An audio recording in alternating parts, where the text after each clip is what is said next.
Hello bedtime explorer, tonight we travel to a very damp corner of history, a time when the mighty British Empire, with all its tea and telescopes, was brought low not by war or revolution, but by weather. You open your eyes to London in 1816, and nothing is quite right. The skies are bruised. The clouds feel personal. The rain doesn't fall, it settles, like a moody guest refusing to leave. There's something off about the light, or lack of it. Everything glows a bit too dim, even at midday. It's cold, oddly cold for June. Your breath fogs in the morning, and the damp seems to climb up from the cobblestones and cling to your knees. The city smells like wet wool, coal smoke, and disappointment. And just so you're aware, there will be no picnics this year. Not in Hyde Park. Not anywhere. You probably won't survive this summer if you're poor, Irish, or rely on oats for transport. But hey, at least the upper classes are equally miserable in their soaking cravats. So, before you get comfortable, take a moment to like the video and subscribe, but only if you genuinely enjoy what I do here. And of course, let me know where you're listening from and what time it is there. I love knowing who else is awake with me. Now, dim the lights, take a deep breath, close your eyes, and let's ease into tonight's journey together. You step into April of 1816, and the clouds are already getting bossy. Nobody knows it yet, but on the other side of the planet, Mount Tambora, one of the largest volcanic eruptions in recorded history, has gone off like a cannon packed with sulfur and doom. Over 100,000 people in Indonesia are already dead. But in Britain, the umbrellas just start multiplying. At first, it seems like an inconveniently grey spring. But then the days grow colder. People begin measuring the sun in minutes, not hours. The windows sweat. Gardeners, those poor optimists, sow seeds that never sprout. By June, frost arrives like a gatecrasher. Snow falls on sheep in Devon. The newspapers call it unseasonably nippy. You call it suspicious. Mainstream fact, the eruption of Mount Tambora in April 1815 blasted ash and aerosols high into the stratosphere. These particles spread globally, reflecting sunlight and cooling the Earth's surface. By the summer of 1816, the climate had shifted dramatically, even in Britain. You join a crowd near Westminster, all of you craning up at the sky as if waiting for the clouds to blink. There are rumors it's the end of days. Some say a comet has bruised the sun. Others think God is finally punishing humanity for its sins, starting, apparently, with English barley. Quirky tidbit: one clergyman in Yorkshire begins holding Sunday sermons entirely focused on repentance for the darkness. His church becomes popular solely because it's slightly warmer than most homes. You sit in your damp trousers, munching on a biscuit that tastes more like dust than flour. Newspapers complain that cows are giving less milk. Bakers shorten their hours. It becomes increasingly fashionable to write grim poetry by candlelight. Even the royal family complains. Prince Regent George notes in his diary that the weather is both intolerable and ruinous to my roses. Farmers start to panic. Across Sussex and Kent, wheat fields fail to mature. Peas turn to mush. You help dig out carrots that haven't grown at all, just tiny stubs in the dirt, like nature's punchline. In the markets, people whisper about shortages. Prices nudge upward, slowly, then suddenly. Flour becomes precious. Tea is hoarded. The Bakers' Guild issues a formal warning that bread may change in texture. Historians still argue whether Britain was aware of Tambora's eruption in real time. Some sources suggest news trickled in via trade routes, others believe the connection wasn't made until years later. Either way, it doesn't help anyone's laundry. In London's East End, chimney smoke hangs low over the streets. Horses clop through puddles that never quite dry. Children play in coats, even in July. You see one vendor selling roasted chestnuts next to a man hawking umbrellas, and neither looks out of season. Every day feels like November. In the countryside, things aren't much better. The gentry cancel their garden parties. Cricket matches are delayed indefinitely, not that the players mind, it's hard to run on wet turf in heeled boots. One lord writes to a friend that his manor's lawn has begun sprouting mushrooms, not croquet hoops. Still, the empire continues, because empires always do. Letters are posted, taxes collected, and ships dispatched to far-flung colonies. But you sense it, a quiet dampness slipping into the gears. An empire built on order and sunshine now battles mildew and fog. You take a walk through Hyde Park. It's muddy, moody, and filled with sighing couples who wanted to picnic. Someone plays a melancholy tune on a flute beneath a willow tree. You don't know the song, but it's probably called Ballad of the Waterlogged Soul. At night, the chill sinks deeper. Homes huddle around weak fires. You curl up under 3 blankets and still dream of sleet.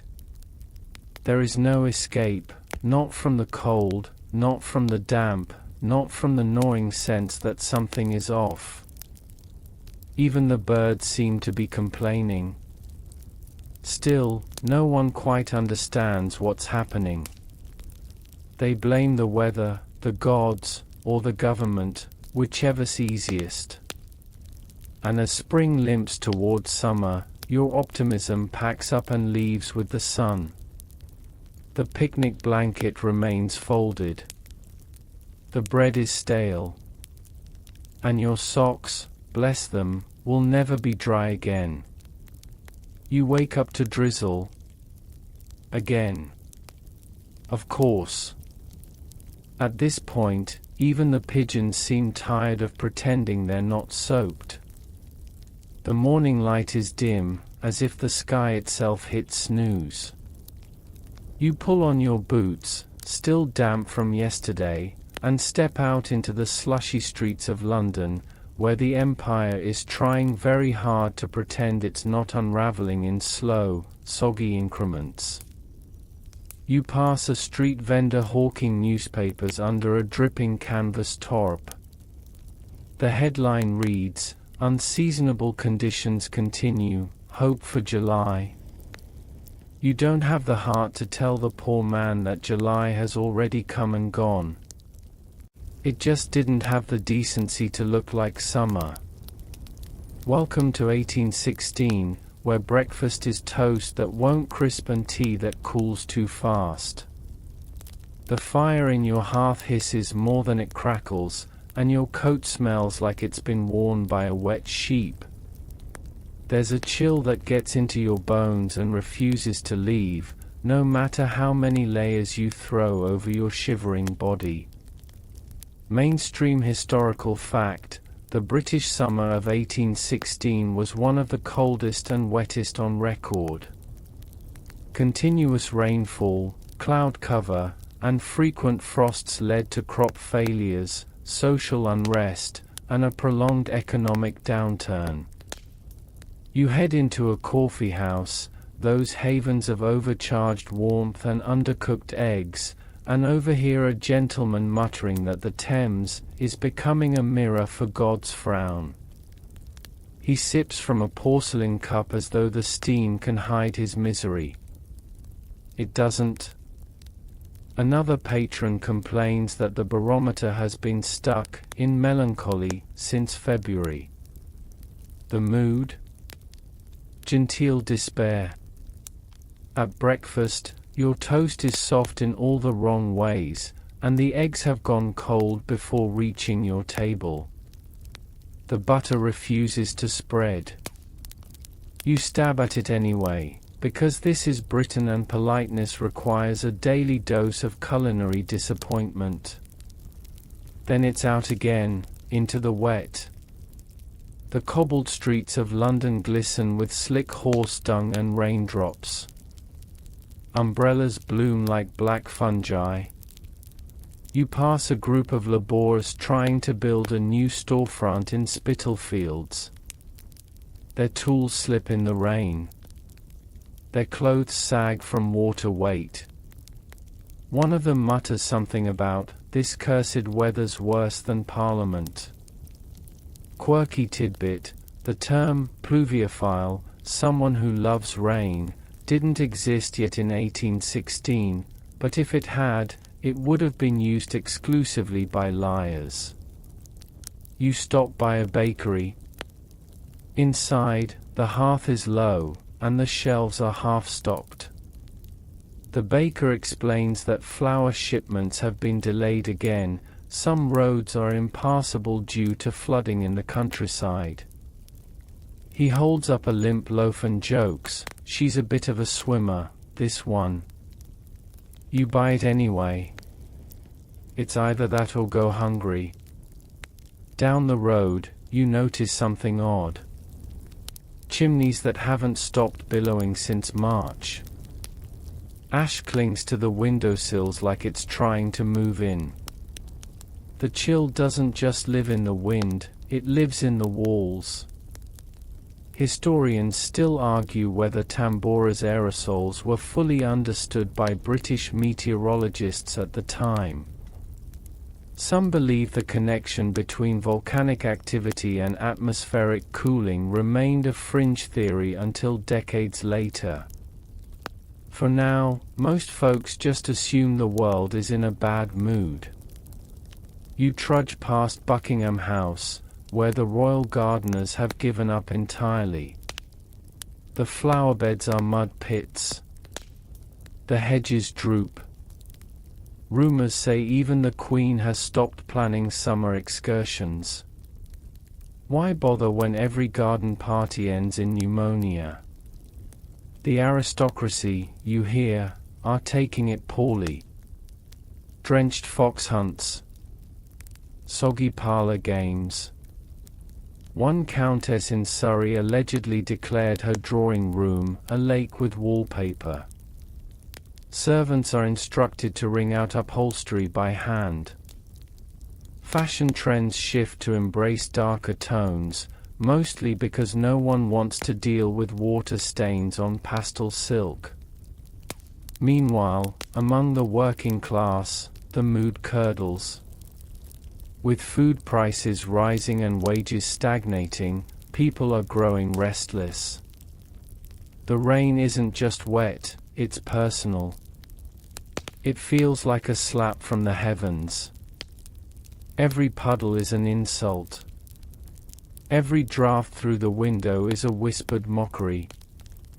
You wander into a bookshop where an entire table is devoted to pamphlets speculating on the weather. Some blame sunspots, others point to divine wrath. A new favorite theory? Napoleon's ghost. Somehow, he's still ruining Britain, even in exile. But the empire doesn't sleep. Despite the gloom, letters still go out to India, Canada, Jamaica. Trade must continue, ships must sail, and colonies must be managed. The mood at the docks is glum, but methodical. You watch crates of soggy wool and half-milled grain get hoisted into the hold of a ship bound for Calcutta. A deckhand shrugs and says, "They'll dry off by the equator." You don't correct him. You're too tired. Back in the city, the fog settles in again. The gas lamps glow like sad fireflies. You can barely see St. Paul's from Fleet Street. A lamplighter trudges past, lantern held high, lighting the way for no one in particular. You follow him for a block just to pretend there's a destination. Night falls early, again. You return home, your coat heavy, your fingers stiff. You peel off wet layers, one by one, as though disassembling a person. The hearth is cold. The bread is damp. The tea, somehow, is already lukewarm. But you make do.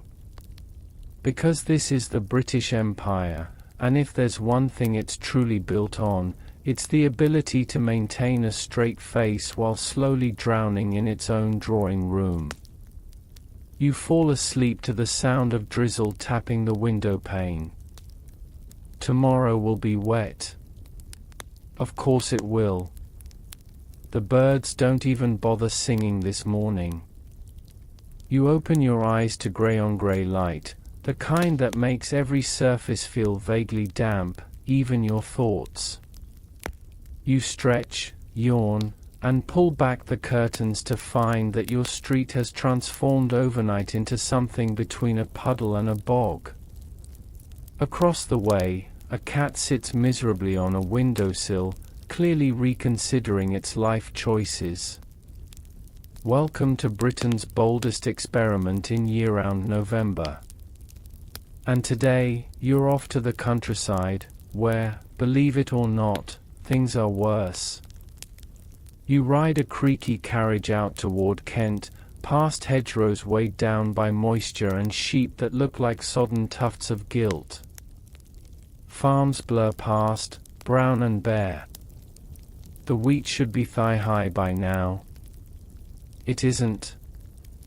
Instead, there's patchy green, limp and dejected.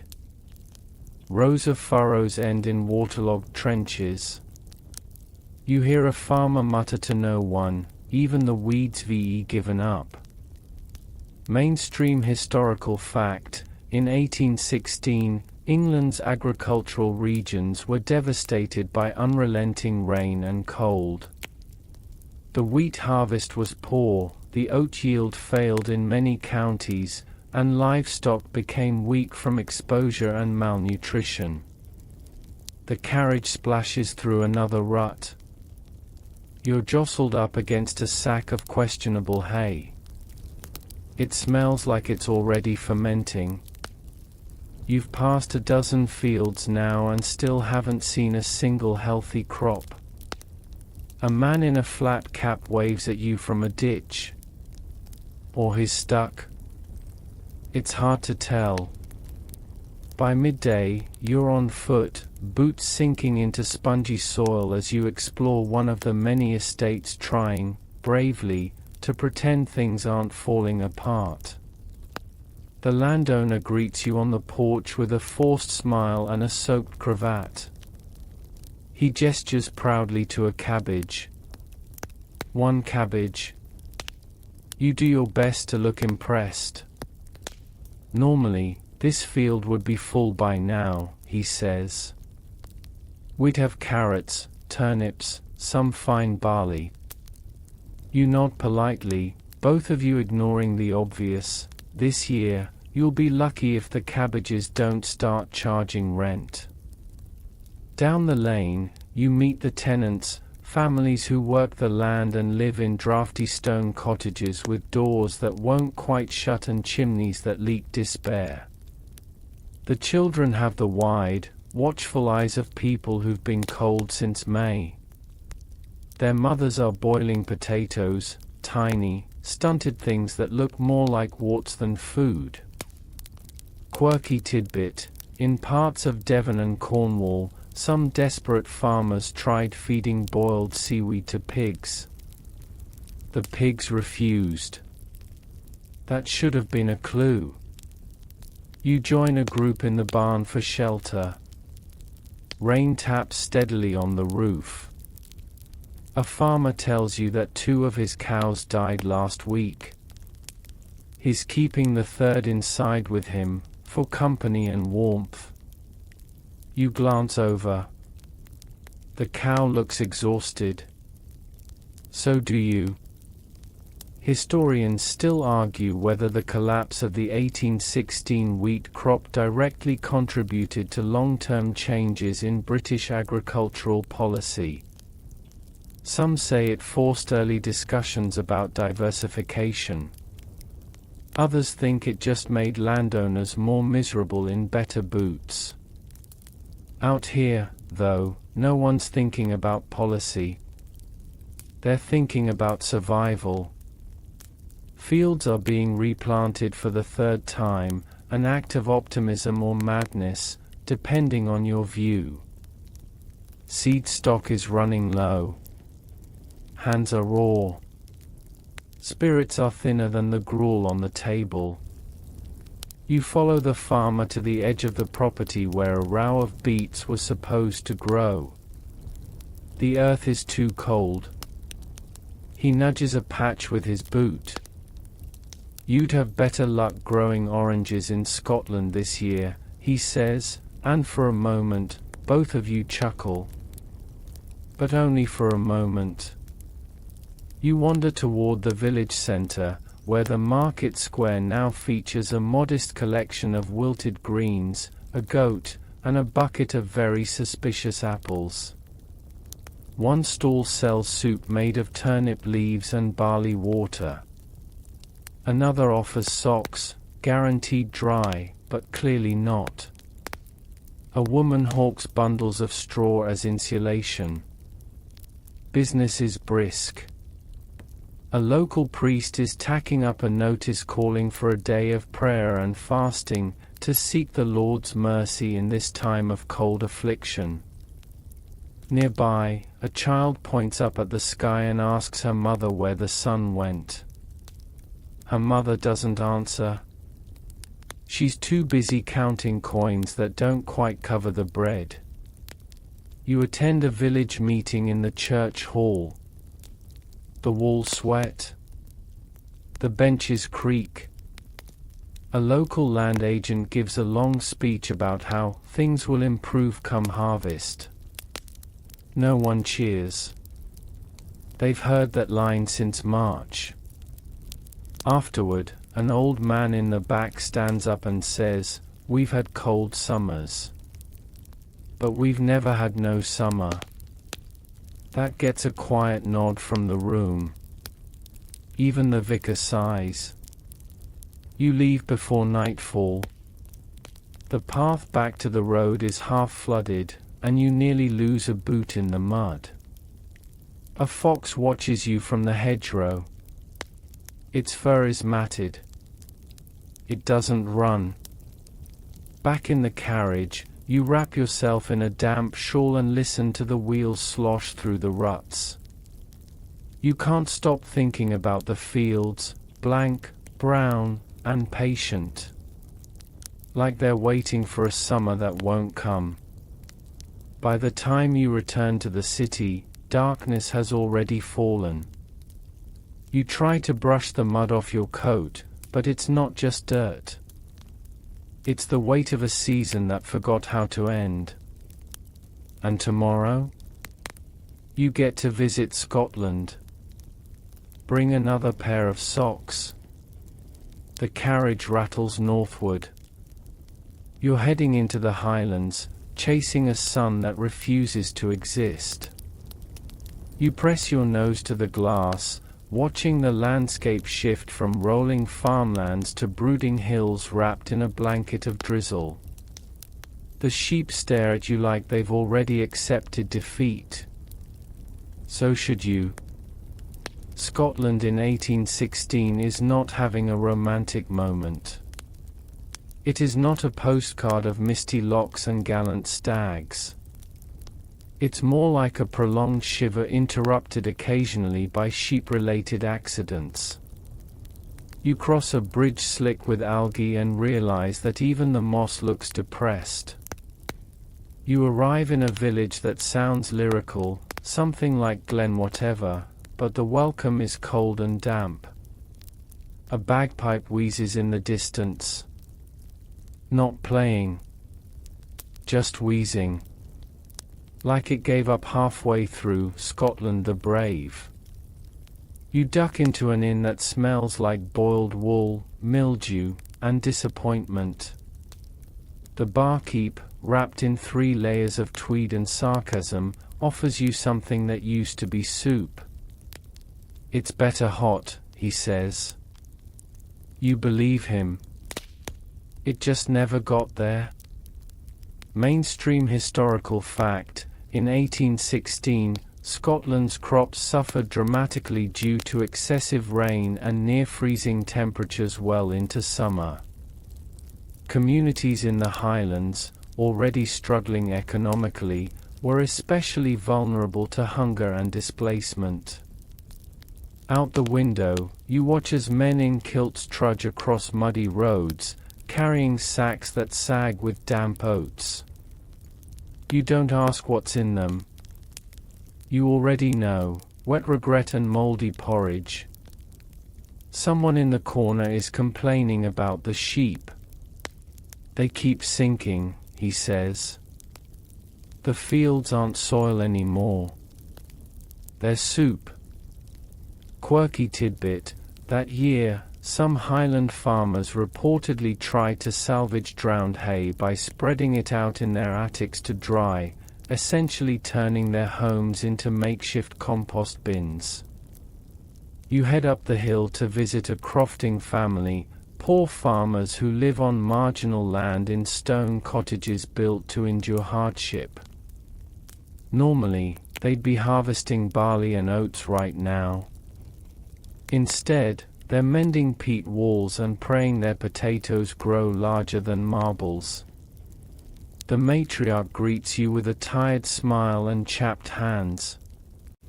Inside, the fireplace is burning something that smells like ancient socks, possibly actual socks.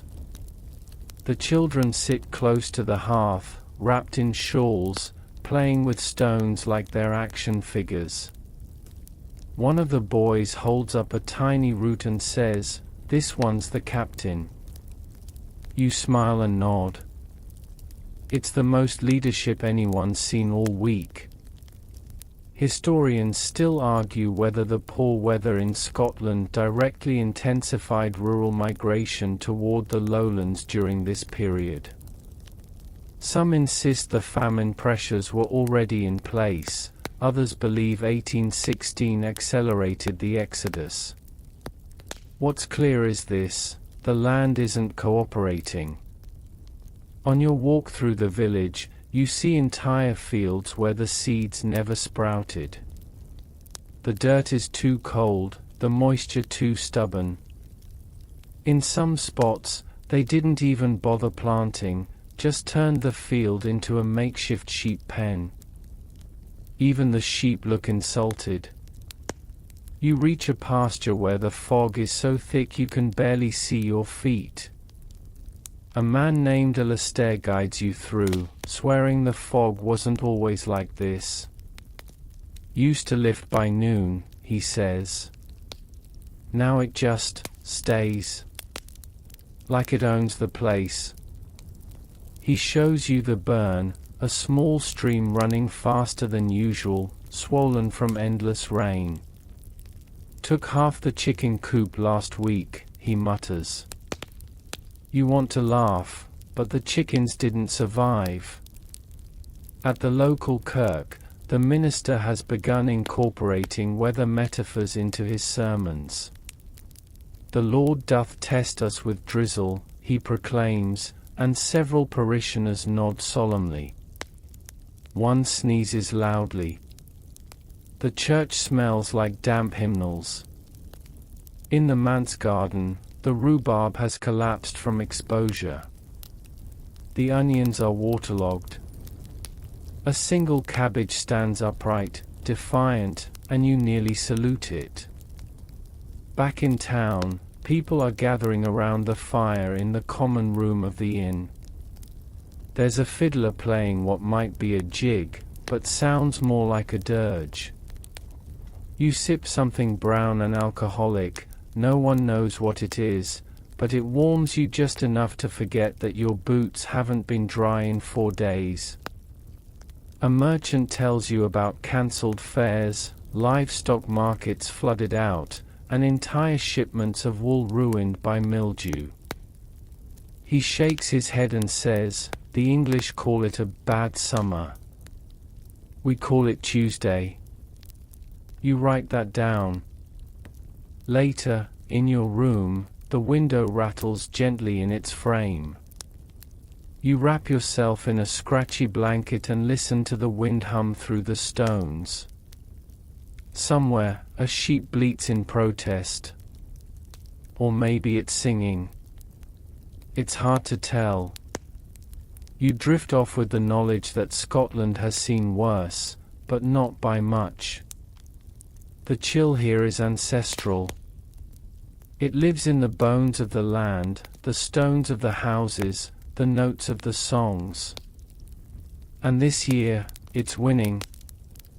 Tomorrow, you head west. To Ireland. Bring a handkerchief. You'll need it. The ferry ride across the Irish Sea is not what you'd call scenic. It's grey on every axis, grey sky, grey water, grey waves slapping grey wood. A man leans over the rail beside you, mutters, "Even the gulls look tired." He's right. They're circling low, as if reconsidering their life choices.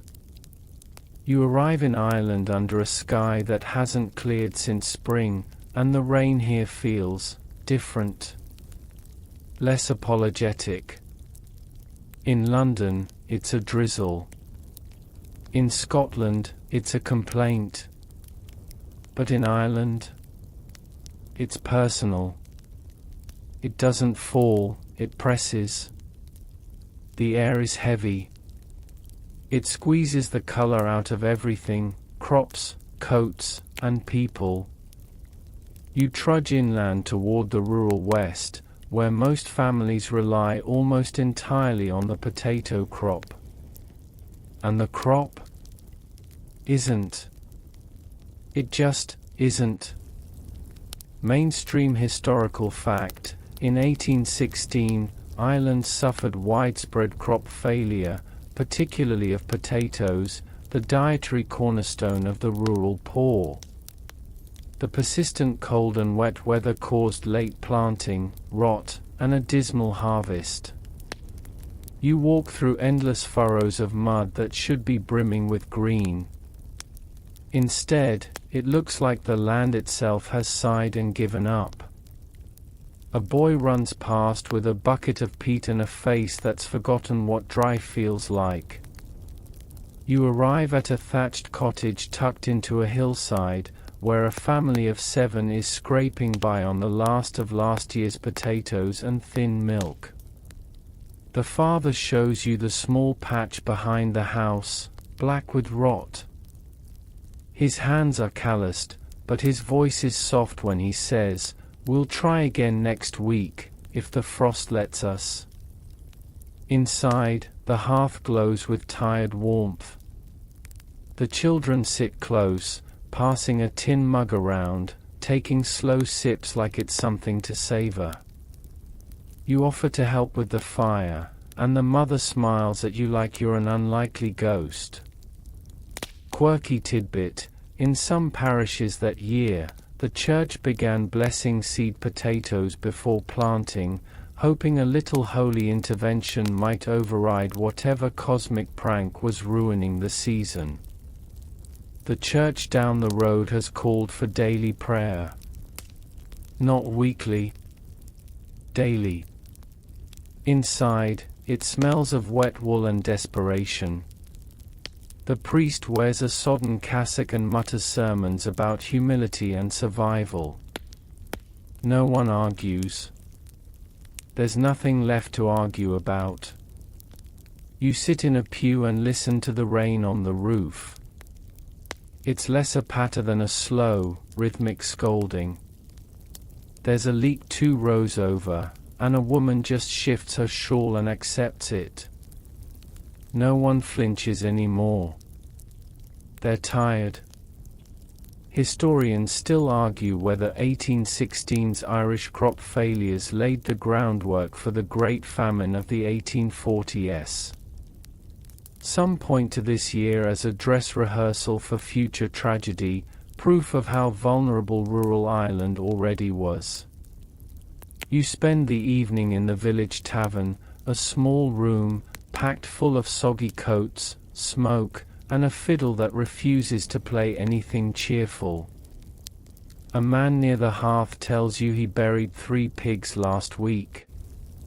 They stopped eating, he shrugs. I understood.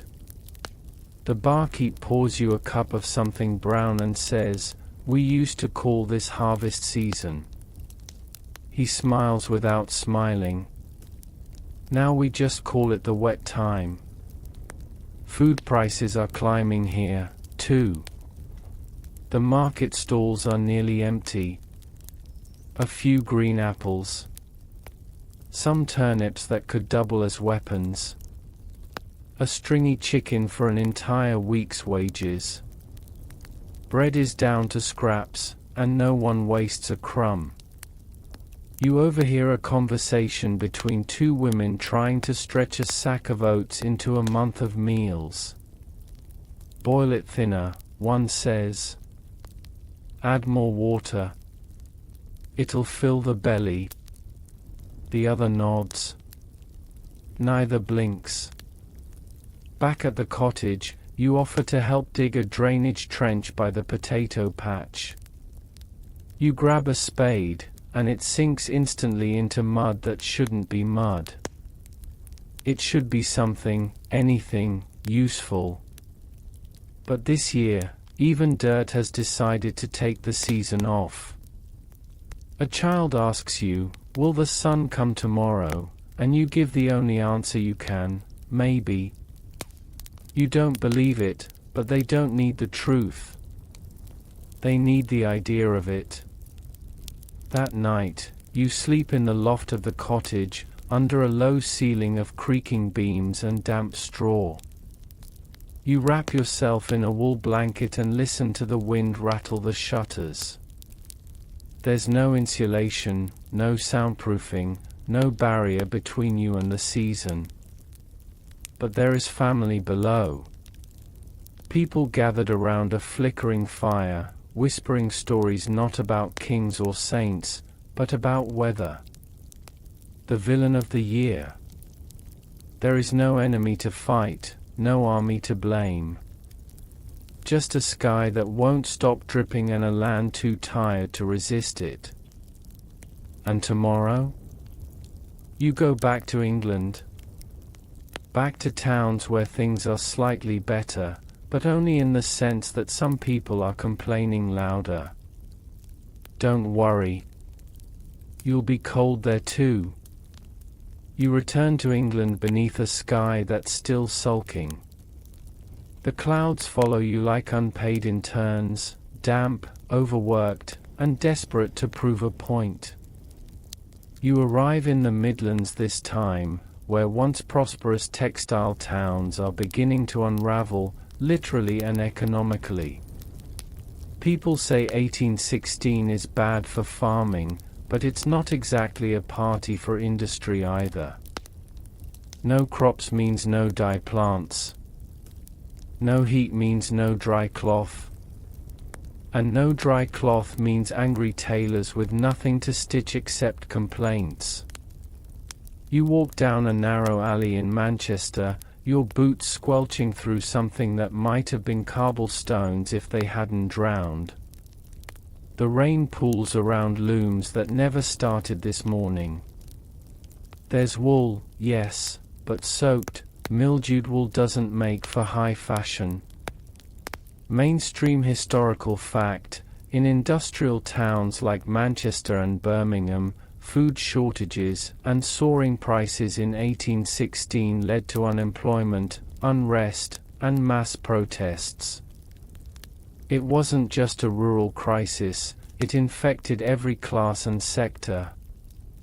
You duck into a workhouse, where the air smells of boiled cabbage and collective misery. The overseer greets you with a ledger and a sigh.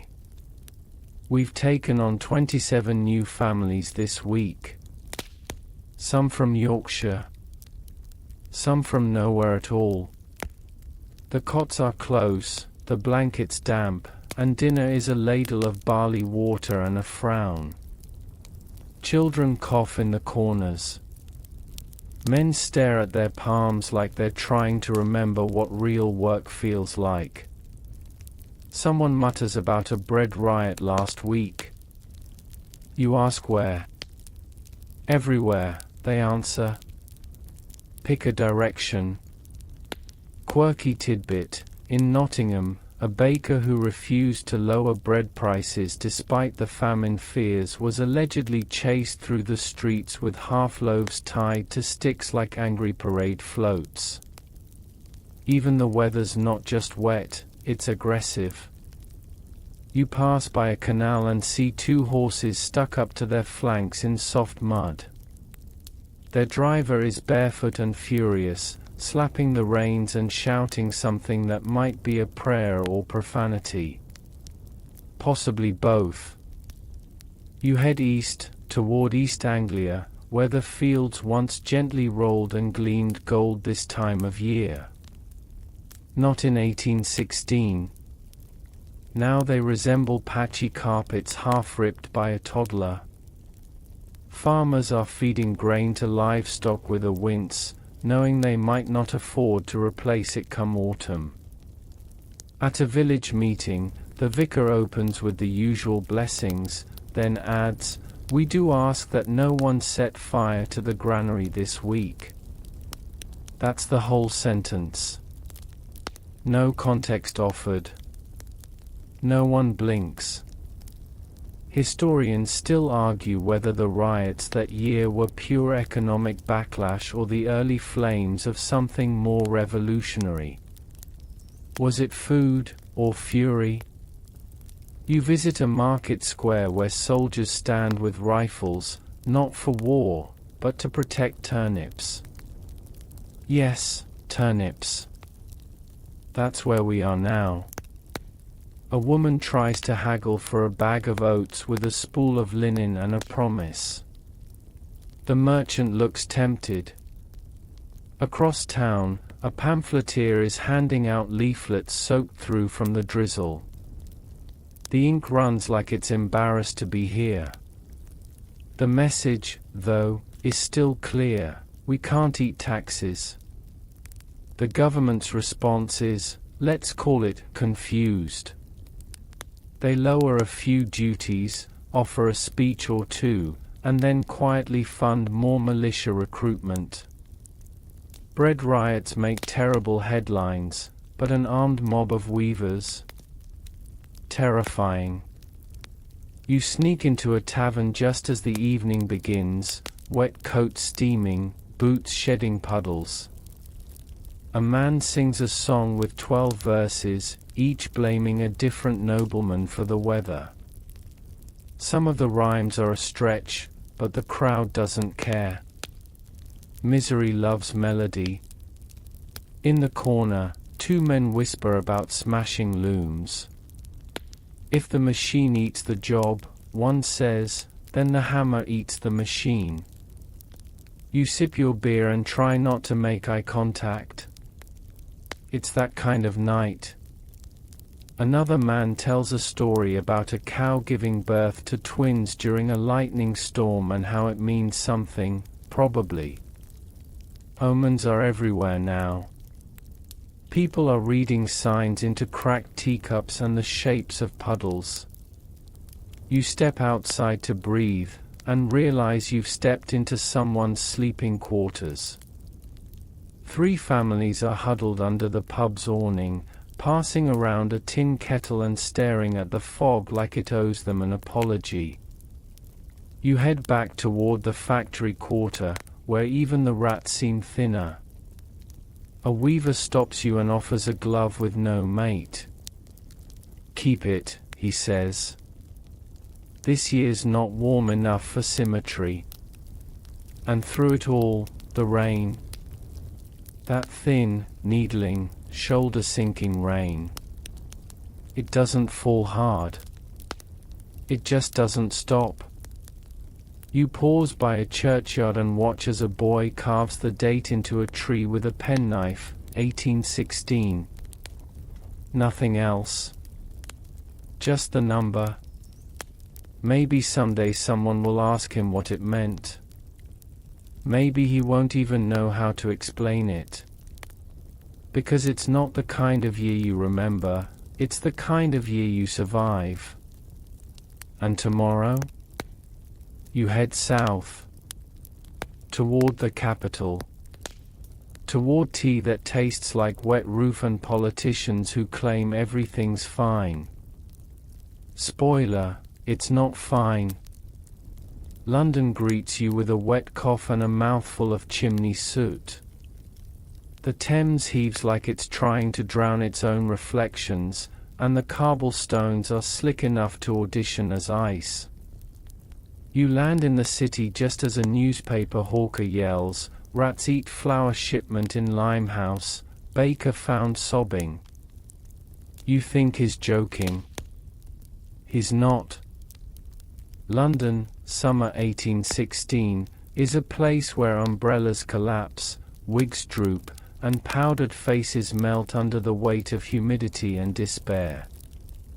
The empire may technically still be great, but it's definitely not dry. Mainstream historical fact: in 1816, England's capital suffered one of the coldest, wettest summers on record.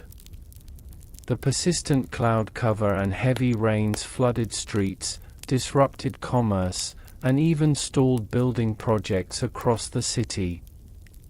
As you walk past Trafalgar Square, still just a muddy patch, since Nelson's column hasn't risen yet, you catch snippets of conversation, whispers about failed harvests, meat riots, and one unfortunate MP who got slapped with a stale crumpet during a town hall.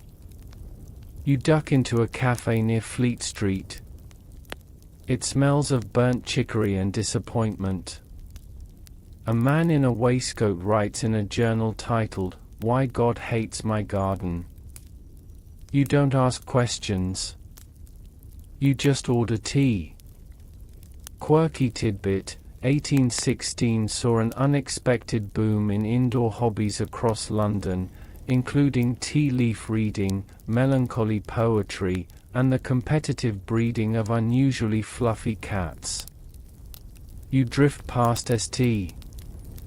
Paul's Cathedral and spot a group of men huddled in the rain, not in prayer, but playing a slow, damp game of chess on a barrel. One turns to you and says, "It's either this or watch the wallpaper peel." Later that evening, you find yourself near the British Museum, which at this point is more a glorified curiosity cabinet. Inside, the air is damp and reverent. A descent gestures at a Roman urn and mutters, "At least they knew when to collapse." Historians still argue whether London's relative urban resilience was due to better infrastructure or sheer stubbornness. Either way, the city doesn't break. It just sulks louder. By nightfall, the fog has thickened into something you could slice and serve. You wander into a parlor where a group of society women are complaining in unison. "The roses have black spots, one size. And my butler caught trench foot in the pantry." You try not to laugh. You fail. the aristocracy is not enjoying the bad weather. Not because they're starving like the Irish farmers or burning furniture like the Scots, but because their croquet matches are cancelled and their tea gardens are now water features.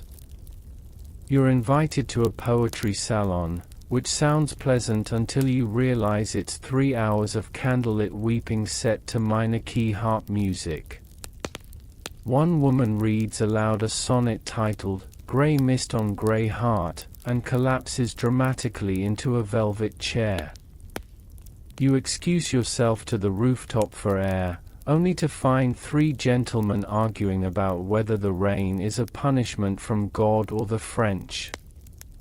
Possibly both. From there, you cross into the East End. It's a different London here, narrower, louder, poorer.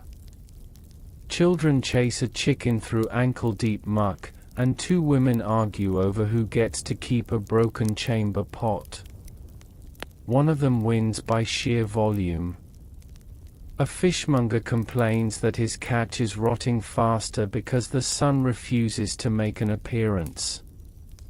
Even the haddock's depressed, he mutters. You nod solemnly. You've eaten sad fish. It's a real thing. Along the docks, you meet a sailor fresh off a cargo ship from Bengal. He squints at the clouds and says, "It's wetter here than in monsoon season. At least there it's warm." You want to correct him, but he's not wrong. In a printing house near Clerkenwell, radical pamphlets are drying near the stove. The headlines are damp, but the outrage is crisp. Down with corn laws, bread for all, if the sun won't rise, we will. The workers are half-starved but fiercely energetic. You ask one of them what they think will happen if the weather doesn't change. He shrugs. Maybe we riot. Maybe we pray. Depends what dries first, the ink or our patience. In Covent Garden, the rain is so relentless that actors begin improvising indoor Shakespeare, complete with puddle stomping and thunder for ambience. You catch part of King Lear shouted over a leaky roof. It feels uncomfortably topical. Back near the palace, an anxious butler tells you the Queen's roses have drowned and Prince Regent refuses to go outside because the moisture curls his hair. You make sympathetic noises, but you're thinking of the beggar you saw asleep in a wheelbarrow on Oxford Street. You retreat to an inn at midnight, where the innkeeper has nailed a sign above the hearth, "Yes, it's still raining." "No, I don't know why." "Yes, that's mold." You chuckle, then realize the wallpaper is moving. London, in this cursed summer, is a sponge with delusions of empire. The weather isn't just making everyone miserable, it's fraying social fabric. The rich complain, the poor starve, and everyone is damp. It's the kind of city that clings to its rituals out of sheer stubborn pride: afternoon tea, scheduled misery, powdered wigs drooping nobly in the mist. Tomorrow, you board a carriage northward again, this time toward Scotland, land of hard rock, harder weather, and people who can insult you with just a look. Better bring an extra pair of socks. Scotland doesn't welcome you with open arms, it never really does. It greets you more like a stone wall greets a forehead. But as you rumble into Edinburgh under another curtain of unseasonal drizzle, you can't help but notice, this place was born for gloom. You step off the carriage into a fog that seems to judge you personally. It clings to your clothes, your hair, even your mood. Somewhere in the distance, bagpipes wail, not a tune, just a long, atmospheric groan, as though the weather itself has given up. Mainstream historical fact: in 1816, Scotland, especially the Highlands and agricultural lowlands, was devastated by crop failures. Oats, barley, and potatoes all suffered. Hundreds of thousands faced food shortages. Some fled to cities, others to Canada. But let's not get ahead of ourselves. First, you must tackle Edinburgh's hills. They rise like stubborn old dogs, and you climb them while dodging carts full of peat, baskets full of turnips, and one very angry goat. At the top, you reach the castle, which sits brooding above the city like a thundercloud carved from stone. From there, you get a good view of the damage. Fields yellowed before they could green. Farmers pacing like characters from a Greek tragedy, only with thicker accents. You pass a shepherd who looks up at the clouds and mutters, "Aye, that's the fourth lamb this week." Quirky tidbit: some Highland farmers in 1816 tried to bless their fields using ancient Celtic chants and ash from their burned tartan scraps, superstition meeting desperation under perpetually grey skies. As you descend into the new town, things aren't much better. Georgian architecture looks majestic when bathed in sunlight. When soaked, it's just a series of mouldy boxes with gilt-ridden windows. A woman in a bonnet slips on a cobblestone and curses in a way that makes a vicar cross himself. Food prices are skyrocketing here. Oats are so expensive they've become a currency.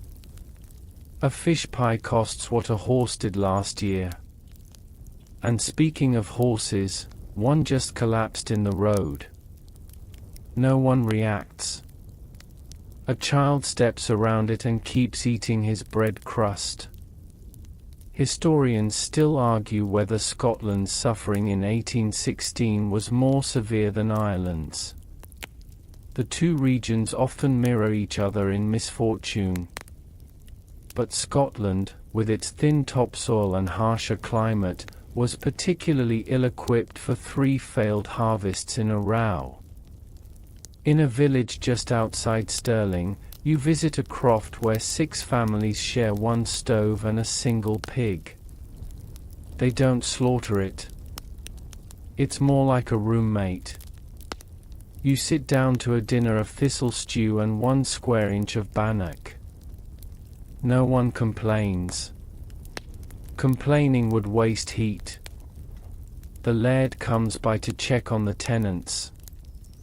He wears a cloak that looks suspiciously like a curtain and offers solemn nods in place of help. He asks if they've tried, facing the wind with determination. One man nearly hurls a turnip at him. In Aberdeen, you meet a school teacher who's taken to instructing his pupils under a torp because the roof leaks like a metaphor. He teaches math in the morning, poetry in the afternoon, and how to dry socks using candle heat in the evenings.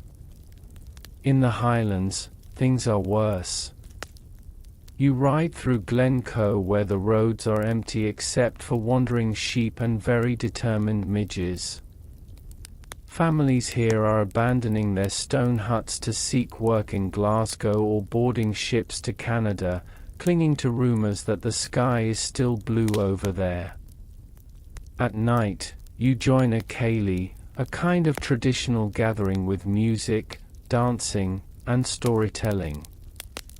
Only tonight, the music is slow, the dancing is tired, and the stories all end with someone freezing to death or moving to Nova Scotia.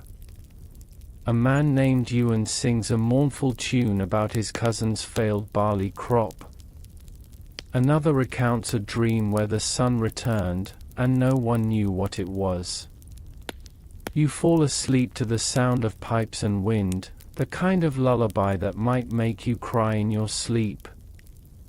In Glasgow, you pass a printing shop turning out pamphlets in Scots Gaelic, warning about famine. Nearby, an angry crowd forms outside a grain merchant's shop. They chant, they rattle sticks, and one man throws a damp shoe. You're not sure if it's symbolic or just personal. Local leaders try to organize relief, but the supplies are few and the mouths many. One minister gathers donations of soup and peat, but most people would prefer a miracle. In a remote village, an elderly woman with a black shawl offers you a seat by the fire. She's boiling something in a pot. You ask if it's stew. She says, "Depends how you feel about boiled nettles." You eat it anyway. It tastes like regret. In truth, Scotland's people have always endured hardship with stubborn pride. But in 1816, that pride wears thin. The weather doesn't just test patience, it tests identity. What does it mean to be Scottish if you can't grow oats, bake bannocks, or host a summer gathering without hypothermia? As you prepare to leave, a young boy hands you a bundle of heather and says, "For luck." Or whatever it is we need now.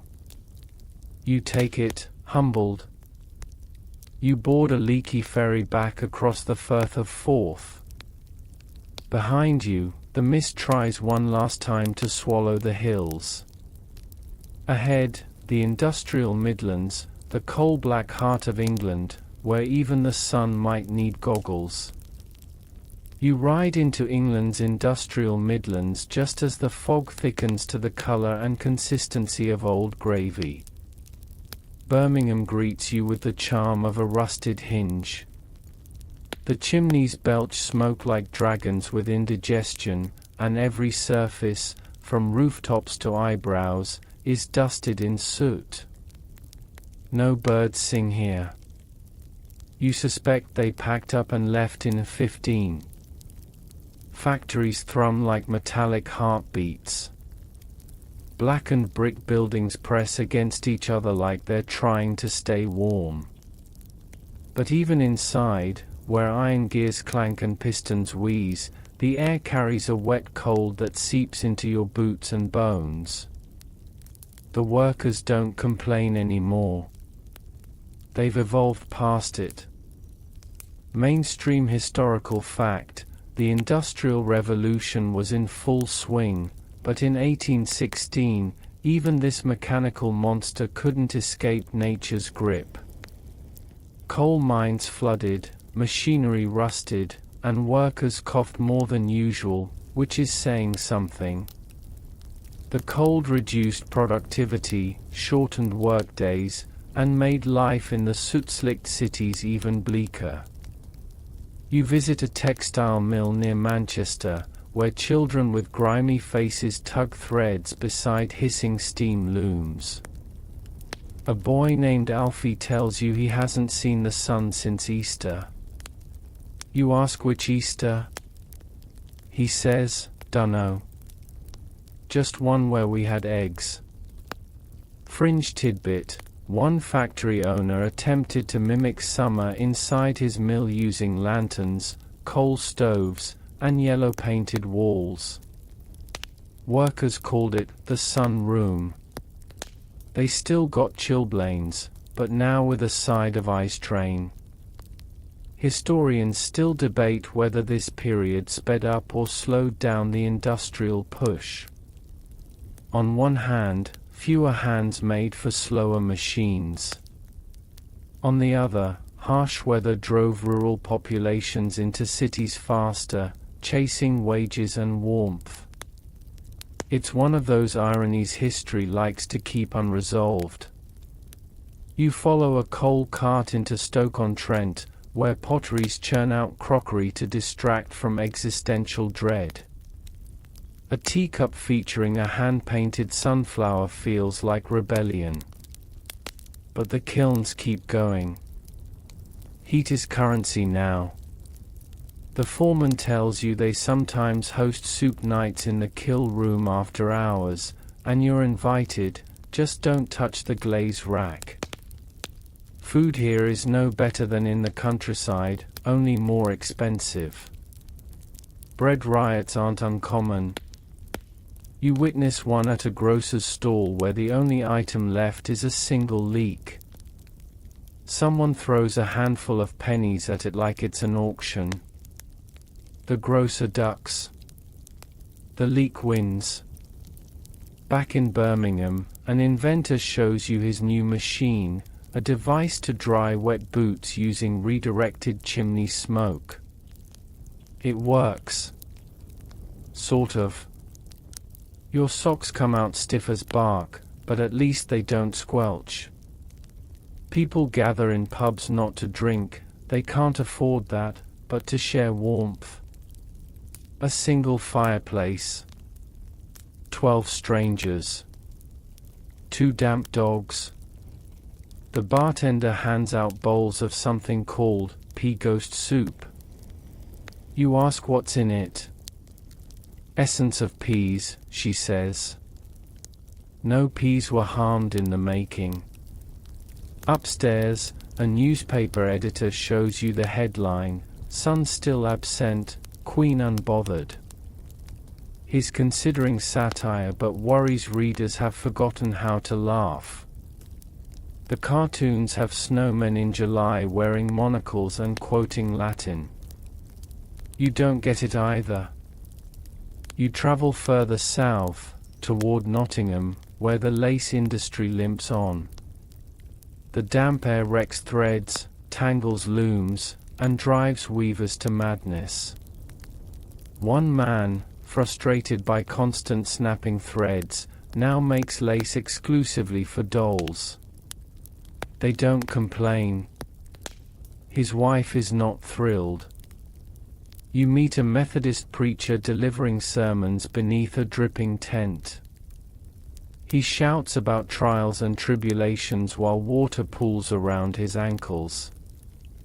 Half the crowd stands barefoot, their shoes drying on sticks like marshmallows. Faith, it seems, is the only thing that hasn't gone soggy. In a narrow alley, a woman sells handmade candles promising the glow of August. You buy one. It smells like beeswax and desperation, but you light it anyway. For a moment, the illusion holds. The rain never truly stops. It just pauses to catch its breath. You dream of warmth and wake up with a puddle under your pillow.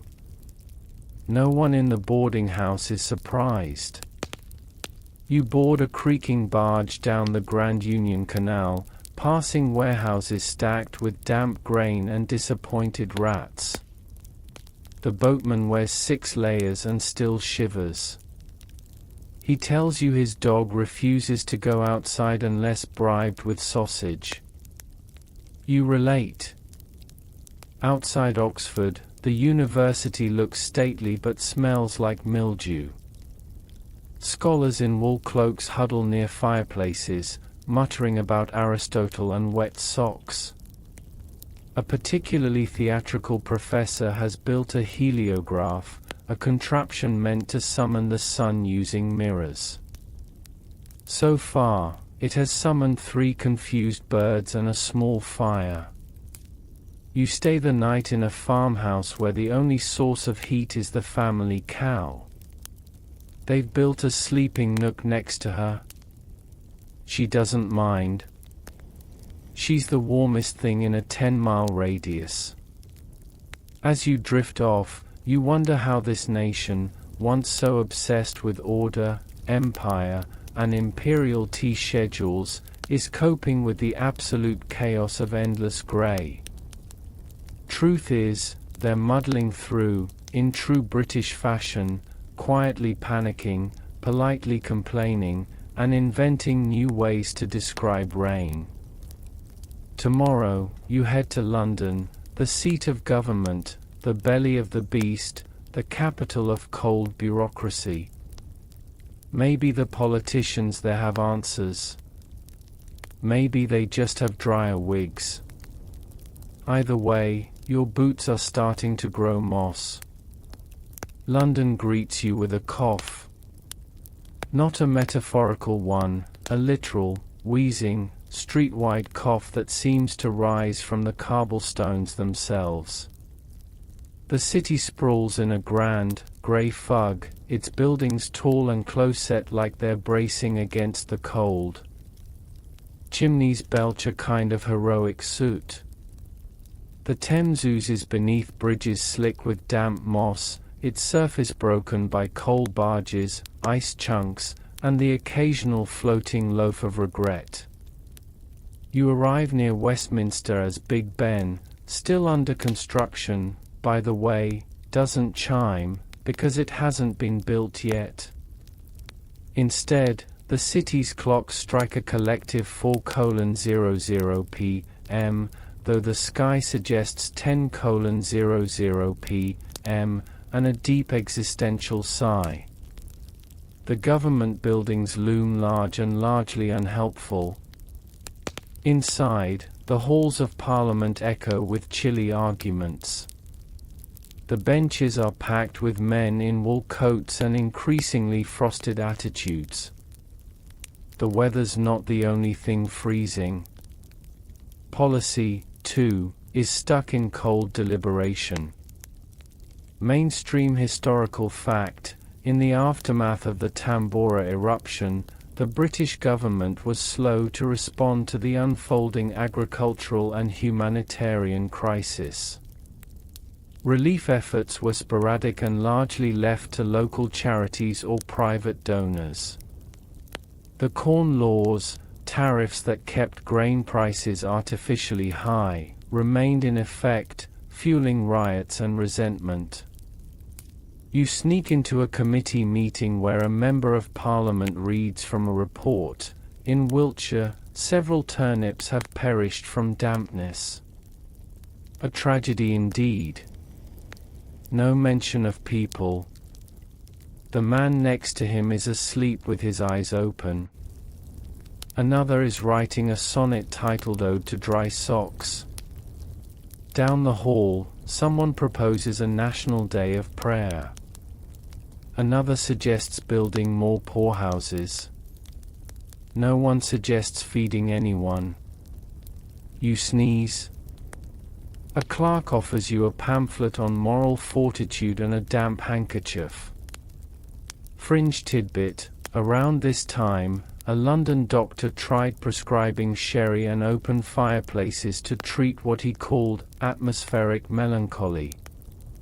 The treatment was popular, mostly because it included sherry. You wander through the city, where the streets are a churn of horse manure, melting frost, and unspoken class resentment. In the poorer districts, soup kitchens serve something thick, grey, and nameless. A woman with a broken umbrella tells you she once saw sunlight in 1814 and hasn't stopped talking about it since. A man sells weather cures from a cart, peppermint paste for sunshine dreams, burnt toast for frostbite, and something called anti-rain pills, made from chalk and powdered mustard. You buy one. It dissolves in your pocket. Historians still argue whether the British government's apathy was deliberate policy or simply good old-fashioned incompetence. Was it better to avoid panic, or was it just easier to blame the weather? Nobody agrees. Least of all the people standing in ration lines. You pass a workhouse where men queue for bread, looking like extras from a Charles Dickens fever dream. A boy whispers, "They're giving out 2 crusts today." He's smiling. You want to cry a little. Outside Buckingham Palace, the guards stand like frozen beef jerky, their stoicism matched only by the icicles forming on their bearskin hats. Inside, the royal kitchens are reportedly still serving roast duck, and Her Majesty remains blissfully unaware that most of the empire is soggy and starving. A pickpocket nabs your last shilling near Covent Garden. You catch him, but he apologizes and offers you half a meat pie. You accept. You find shelter in a modest inn where the windows are more whole than glass. The innkeeper tells you this is actually the best summer London's had in years, at least no plague yet. He chuckles, knocking on a beam. It groans ominously. At night, the fog rolls in so thick it creeps under doors like an unwelcome guest. You try to read a newspaper by candlelight. Every headline is either about food shortages, failed harvests, or someone seeing the sun once and writing a poem about it. One letter to the editor simply reads, "I don't remember what warm feels like." In the East End, you attend a small gathering where people trade stories of the weather like war veterans. "We had frost in August," someone says. "We had snow in June," says another. "We had potatoes," a third boasts, before being pelted with envious glares. You meet a woman who keeps a sun diary. She records every moment of sunshine that breaks through the gloom. In the last 6 months, she has logged 17 minutes. At the docks, sailors speak of stranger things. Birds migrating in reverse. Fish floating belly up in confused rivers. Even whales, they say, have gone oddly silent. Superstitions bloom like moss, some claim the world is ending. Others just want a dry pair of trousers. You board a ferry to cross the Thames. The deck is slippery with ice despite it being midsummer. The captain laughs when you ask about picnic spots.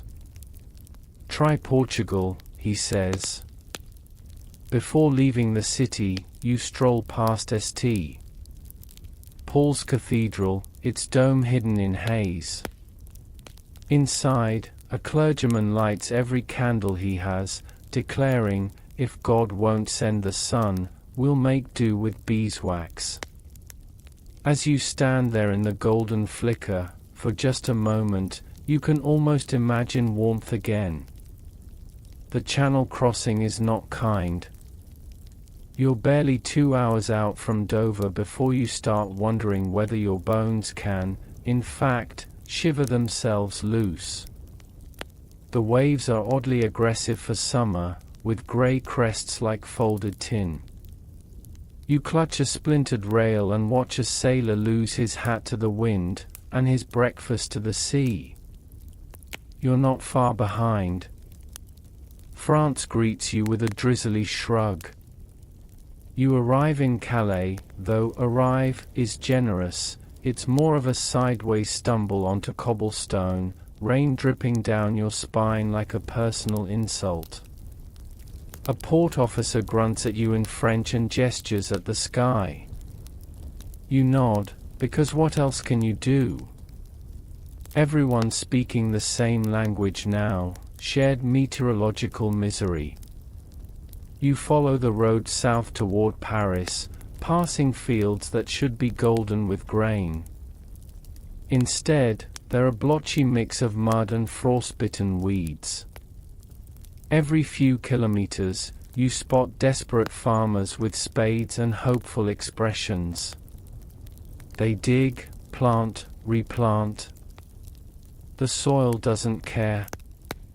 Mainstream historical fact: in France, 1816 saw massive agricultural failure. Wheat crops rotted in the ground, vineyards suffered from mildew and cold, and food prices soared. Bread riots, reminiscent of the revolutionary decades, erupted in multiple towns. The ghosts of 1789 were not far off. You pause in a village where the bakery queue stretches longer than the church line on Easter. A man holds a sign that says, "More crust, less cost." He's shouting at a cow. The cow seems sympathetic. Inside the bakery, the bread is thin, gray, and mostly flour in theory. The baker, with dark circles under his eyes, tells you that flour is being cut with sawdust in some areas. "Just a sprinkle," he whispers, "like it's cinnamon."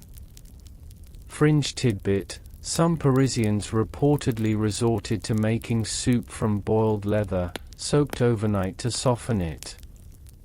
Cobbler's stew, they called it. Not a metaphor. Literally boots. You push on to Paris. The city itself is moody, no surprise there. The Seine is high, the boulevards slick, and the cafes filled with damp intellectuals arguing over whose melancholy is more authentic. You find refuge in a smoky corner cafe, where an aspiring poet reads aloud from his new work titled "Why Even Bother, Son?" Applause follows. You clap too, even though your fingers are frozen. Historians still argue whether France's social unrest in 1816–17 directly stemmed from Tambora's effects or simply accelerated tensions already brewing. Was it a volcano that broke the breadline's back, or just the final puff of ash? You wander past Notre Dame, where a priest prays daily for divine intervention, candles burning like miniature suns on the altar. One flickers out, and a woman gasps. Superstition is thriving here, and so is despair.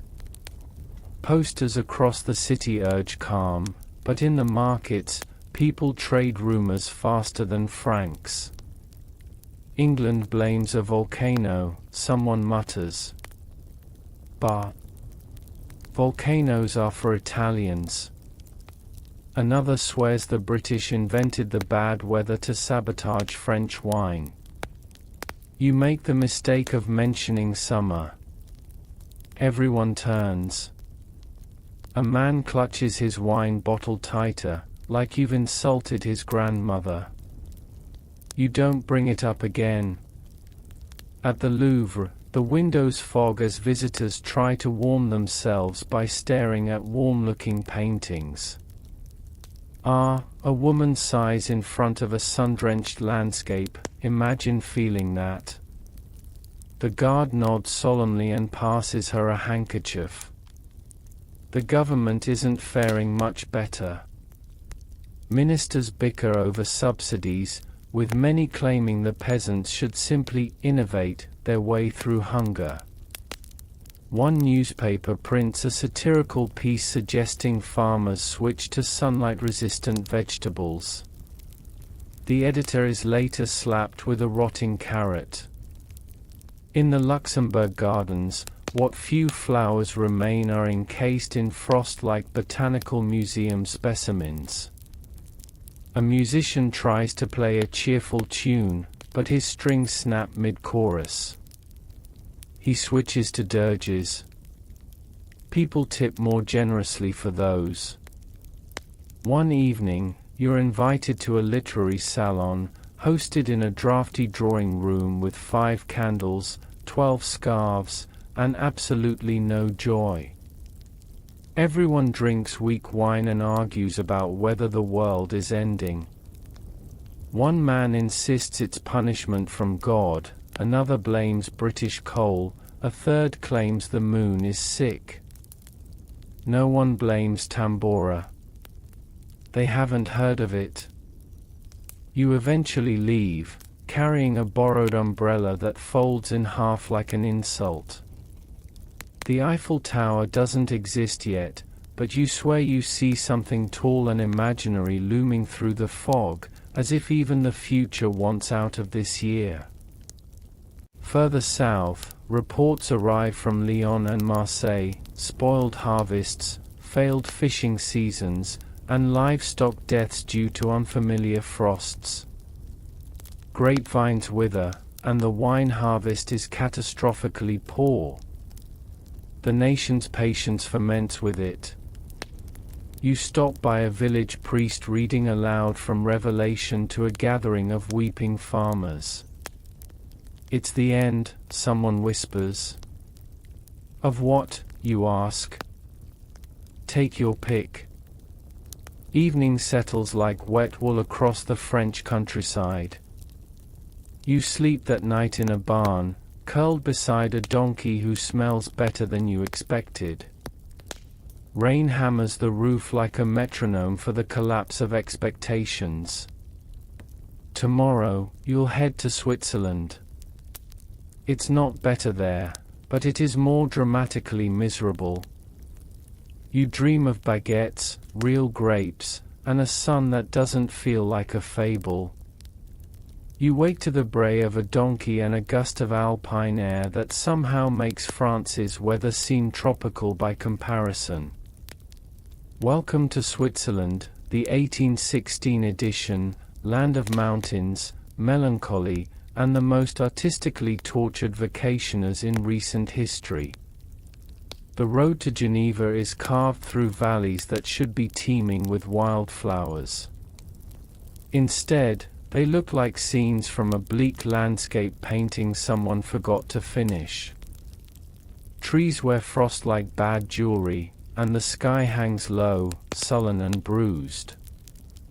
Even the cows look emotionally damp. You share a coach with a pale Englishwoman, her overly bundled husband, and a basket containing something that smells like hope and mold. They're headed to Lake Geneva for what was meant to be a summer of painting, picnics, and poetry. Only one of those things survives the weather, and it's the poetry, unfortunately. Mainstream historical fact: in June 1816, Lord Byron, Mary Shelley, Percy Bysshe Shelley, and others gathered at the Villa Diodati near Lake Geneva. Trapped indoors by constant storms and gloom, they entertained each other with ghost stories. This gloomy retreat would give birth to Frankenstein, the world's first true science fiction novel, born from a volcanic winter and a particularly rainy night. The sky above Geneva never quite transitions from night to day, it simply adjusts its grey scale. You trudge to the villa where Byron and his gloomy band are tucked away like well-dressed storm survivors. The lake is a flat silver sheet, disturbed only by raindrops and the occasional poetic sigh. You peer into the villa's parlor. Inside, Byron is pacing in a silk robe like a man who's angry with the sun on principle. Percy Shelley scribbles frantically in a notebook that already looks damp around the edges. And Mary, quiet Mary, is holding something between curiosity and horror behind her eyes. She's thinking about monsters. Fringe tidbit: it wasn't just Frankenstein. Byron's Darkness, a poem written during this time, is essentially an early climate apocalypse narrative, featuring the end of sunlight, mass starvation, and the death of all life on Earth. Cheerful stuff for a summer retreat. You wander away from the villa and into town, hoping for something warm: tea, soup, sunlight, human kindness. You find a cafe with stiff chairs and a menu that offers bread and boiled onion, if we haven't run out. You order it. They have. The waiter shrugs and offers you a boiled potato instead. You ask if it's actually been boiled. He sighs and gestures to a candle. Eventually, the innkeeper tells you people are coming down from the mountains with stories of snow in July. Entire villages are sleepless, worried about crops that haven't sprouted. Milk is down, eggs are fewer, and the goats are strangely quiet. A man at the bar swears his rooster refuses to crow anymore, convinced it's still night. Historians still argue whether the Tambora ash cloud was solely responsible for the Swiss summer of despair, or whether a rare sequence of volcanic and solar minimum cycles amplified the chill. What's clear is that the result was a series of freak weather events that left people confused, hungry, and increasingly poetic. Even the monks are worried. You pass an abbey where chanting echoes off frozen stone walls, every note muffled by damp. The abbot greets you with a question: "Do you think this is a test or a punishment?" You reply, "Can it be both?" He nods, grimly impressed.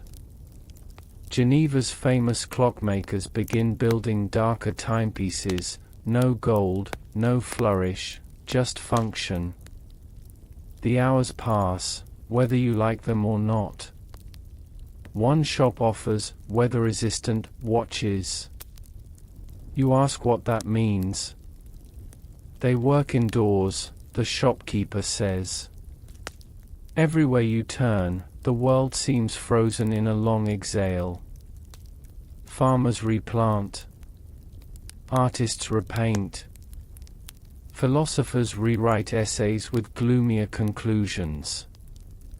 At night, the lake glows oddly, a pale green shimmer beneath the clouds. Volcanic light, someone mutters. Or just the moon, confused. You sit on a hill above the villa as lightning cracks across the lake. It's the night Mary Shelley will begin writing about a scientist who brings life to the dead. You're shivering, not from fear, but because your socks are wet again. Always the socks. Later, you meet a local woman who knits gloves she claims are storm-proof. You buy a pair. She asks if you're enjoying Switzerland. You pause. She nods. It used to be prettier. Her voice is wistful, like she's speaking of a lover lost to fog. At a market, you see salt traded like gold. Cheese prices are ridiculous, and meat is a myth. A group of British travelers bargain over a single squash. They lose. The squash wins. One evening, a man reads scripture aloud on a street corner, warning of fire and judgment. The crowd listens with soaking shoulders. They don't argue. Fire, at this point, would be an upgrade. In the Geneva archives, you find journals filled with weather logs: rain, again. Wind from the west. No sun.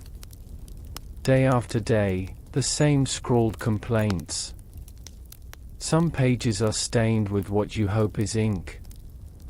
Others are just blank, perhaps too wet to write. On your last day, a child hands you a drawing. It's the sun, smiling like it knows something you don't. You ask her if she's ever seen it. No, she replies. Mama says it's just a story. You give her your storm-proof gloves. They're too big, but she smiles anyway. That night, as the storm thunders across the lake and a candle flickers beside your bed, you imagine the world slowly tilting back into balance. The clouds parting. The harvest returning. But not yet. Not tonight. For now, Geneva remains grey, wet, and inadvertently historic. You drift to sleep with visions of monsters, poets, and a volcano that still hasn't introduced itself by name. You step off the ferry into a London that feels less like a capital and more like the inside of a giant, leaky teapot. It's August 1816, technically still summer, but the Thames looks like it might start snowing out of spite. The fog greets you like a soggy friend who overstays his welcome, damp, cold, and in every crevice of your clothes. Londoners are bustling, of course. They always bustle. But it's a different kind of hurry now, less about business, more about staying warm. Coal smoke hangs in the air like a gritty scarf around the city's neck. The sun, if it exists, is on strike. Perhaps it went to Geneva for a poetry reading and never came back. Mainstream historical fact: 1816 saw London plagued by unusually dark skies, near-constant rainfall, and depressed crop yields. Markets struggled, and food riots occasionally broke out in the more desperate boroughs. Street vendors sold grey turnips as gloom tubers, not officially, but that's the energy they gave off. You try to cross Westminster Bridge, but the wind has other ideas. A gust flips your hat into the Thames, where it floats off like a small, defeated ship. A constable shrugs. At least it's not snowing today, he offers, optimistically. You wander into a coffee house, mostly for the heat. A group of pamphleteers sits in the corner arguing about weather anomalies. Surely it's divine punishment, one claims. No, it's the Americans, something they did over there. Another mutters something about sunspots and volcanic ash. You sip your muddy coffee and conclude that no one really knows. Not even the coffee.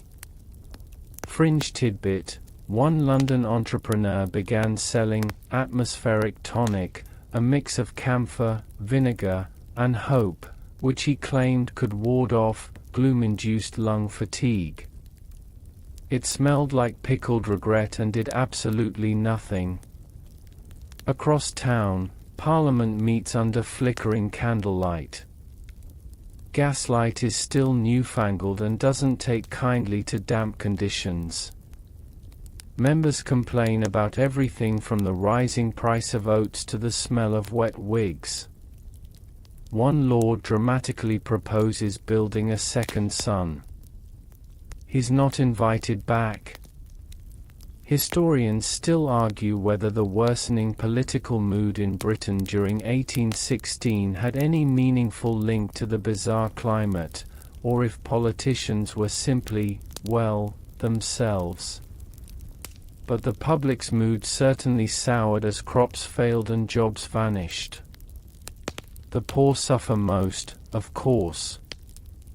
You pass rows of ragged Londoners queuing outside workhouses, bowls in hand, hoping for gruel or just dry shelter.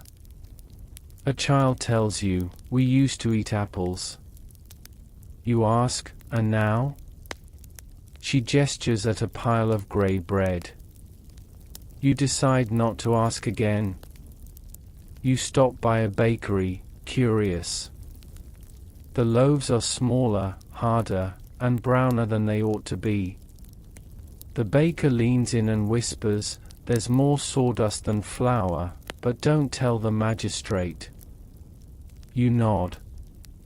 It tastes like guilt and wood chips. You trudge through Covent Garden. The usual clamour of street performers has dulled, no violinists, just damp mimes and a man trying to juggle turnips. He drops one and shrugs. "Slippery from the fog," he says. The crowd gives him polite applause. It's all anyone has energy for. A pamphlet flutters by, soaked and illegible. You pry it off a lamp-post. The title barely clings on, God's Warning Through Rain. Beneath it, someone scrawled in pencil, "Or maybe umbrellas are just bad." You chuckle. Someone still has their wit. In the drawing rooms of the upper class, meanwhile, the panic wears perfume. Ladies whisper about damp lace and ruined gardens. A baronet laments, "The roses, man, the roses." You try not to roll your eyes. He hasn't seen the workhouses.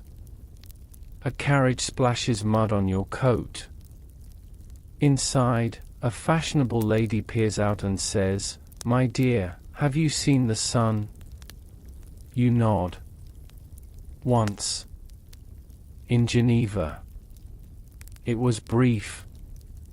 She sighs wistfully, as if you'd spoken of a mythical creature. London's Royal Society gathers to discuss the weather, and for once, scientists outnumber socialites. Some blame sunspots. Others cite Tambora, finally, a name. An Indonesian volcano, one expert claims, has blanketed our skies in ash. Everyone murmurs. How impolite, someone whispers. Still, the weather shows no signs of manners. One morning, a hailstorm pelts the city hard enough to crack shop windows. You dodge an ice chunk the size of a lemon. The cobbler next to you mutters, "This city's gone mad." You agree, but mostly with your bruised elbow. You find a church still holding outdoor sermons, to call back the sun. The vicar shouts through the mist, "Repent." A woman next to you mutters, "I did yesterday." Still raining. You both stifle a laugh. Sacred gloom, indeed. At a printer's shop, you see broadsheets describing the year without a summer, and it sticks. A whole year without summer. Like an umbrella without fabric. A pie with no filling. A monarchy with no manners. On your final night in London, you attend a makeshift concert, indoors, of course, in a tavern. The fiddler plays a song about sunshine. The crowd hums along, not because they remember what sunshine feels like, but because it's nice to pretend. You sit by the fire, your boots steaming and your fingers wrapped around a mug of something vaguely alcoholic. Outside, rain taps the windows like a bored ghost. Inside, the room is warm, smoky, and filled with that rarest of things in 1816 London, shared laughter. You begin to believe the clouds might lift, eventually. But for now, you sleep with your boots nearby, just in case the Thames decides to visit your doorstep overnight. You're not entirely sure why you've come to Dublin. Maybe it was the promise of potatoes. Maybe it was just westward wanderlust. Or maybe, deep down, you've grown tired of being rained on by English skies and thought, surely, across the sea, it must be better. It isn't. The moment your boots hit Irish soil, the wind greets you with a slap and the sky starts leaking sideways. Rain, in Dublin, doesn't fall. It lunges. It has intent. You trudge into the city, passing tired horses, pale children, and stone buildings that look like they, too, have caught the flu. A street preacher bellows about God's wrath, and you half expect him to start handing out art blueprints. Mainstream historical fact, in 1816, Ireland faced one of the earliest signs of the potato crisis to come. Crop failures, driven by relentless rain and frost, led to food shortages in rural areas. While not yet the Great Famine of the 1840s, it was a grim dress rehearsal, and far fewer people were paying attention. You find shelter in a public house, where the air is thick with pipe smoke and conspiracy. A man with wild eyebrows and a jug of something brown insists this is all Napoleon's fault. He cursed the sun before he died, I swear it. Another nods solemnly, volcano, schmalkano. It's the French, always is. Fringe tidbit, one Irish folk rumour claimed that fairies had taken offence at the British and, in protest, were hiding the sun inside a hollow mountain. The tale was oddly comforting. At least someone had a plan. Out in the countryside, you encounter rows of blackened fields. The potato plants are limp, the soil waterlogged. A farmer wipes mud from his brow and says, "She never dried, not once." He doesn't mean his wife, he means the land. The earth itself seems to be weeping. Children with hollow cheeks linger near the hedgerows, gathering whatever roots and berries they can. The bread is grey. The air smells of mildew and desperation. A woman offers you a turnip and says, "That'll cost a song." You sing. She laughs. It's the only warm thing for miles. Historians still argue whether the 1816 crisis truly sparked political unrest in Ireland or merely deepened the chasm of neglect. The poor certainly noticed. The rich, as usual, didn't. In a Dublin newspaper, you see a cartoon of a man holding an umbrella inside a flooded living room. The caption reads, "Summer in the Empire." You snort. Even the Irish are mocking the British weather now. A small rebellion of satire. You visit Trinity College, expecting grand ideas. Instead, you find anxious scholars muttering about crop yields and cloud patterns. One geology student shows you a charcoal sketch of a volcano and says, "Tambora, they call it." He shrugs. But it's not like we can plug the hole now, is it? You head west, toward Galway, where the rain turns to fog and then to sleet in less than an hour. Along the road, abandoned cottages pepper the hills like forgotten punctuation marks. Whole families have packed up and left, bound for Liverpool, Boston, or anywhere with edible soil. In a coastal village, a priest delivers Mass in front of a shivering congregation. "We must endure," he says, "for the Lord tests us with cold hands." Someone in the back coughs theatrically. You suspect the Lord might need a new hobby. Back in Dublin, the pubs are louder now, not with joy, but with defiance. Fiddlers play melancholy tunes with manic cheer, and poets recite lines about vanished sons and stubborn roots. One drunken man sings, "Bring back the blight, at least it was dry," and is met with raucous applause. Even the beggars have developed a brand. A boy holds up a sign, "We'll dance for sunshine." You toss him a coin and say, "Let me know if it works." He grins. "Not yet, sir." But the clouds do look nervous. A merchant tells you the price of peat has doubled. Not because there's less of it, he says, but because everyone's too soggy to dig. He gestures to his mud-caked boots. I miss cracking fires. Now I just hiss. Still, amid the gloom, there's that curious Irish ability to laugh at fate. You overhear an old woman say, "Sure, we've no potatoes, but on the bright side, no sunburns either.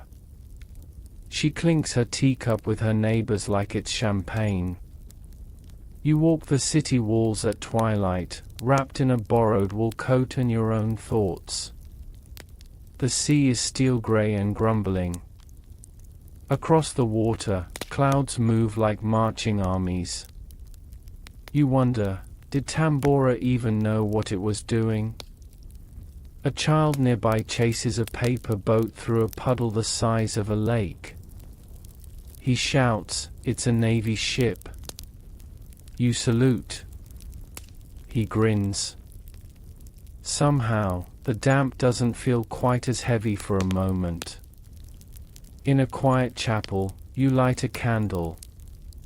Not for prayer, but for warmth.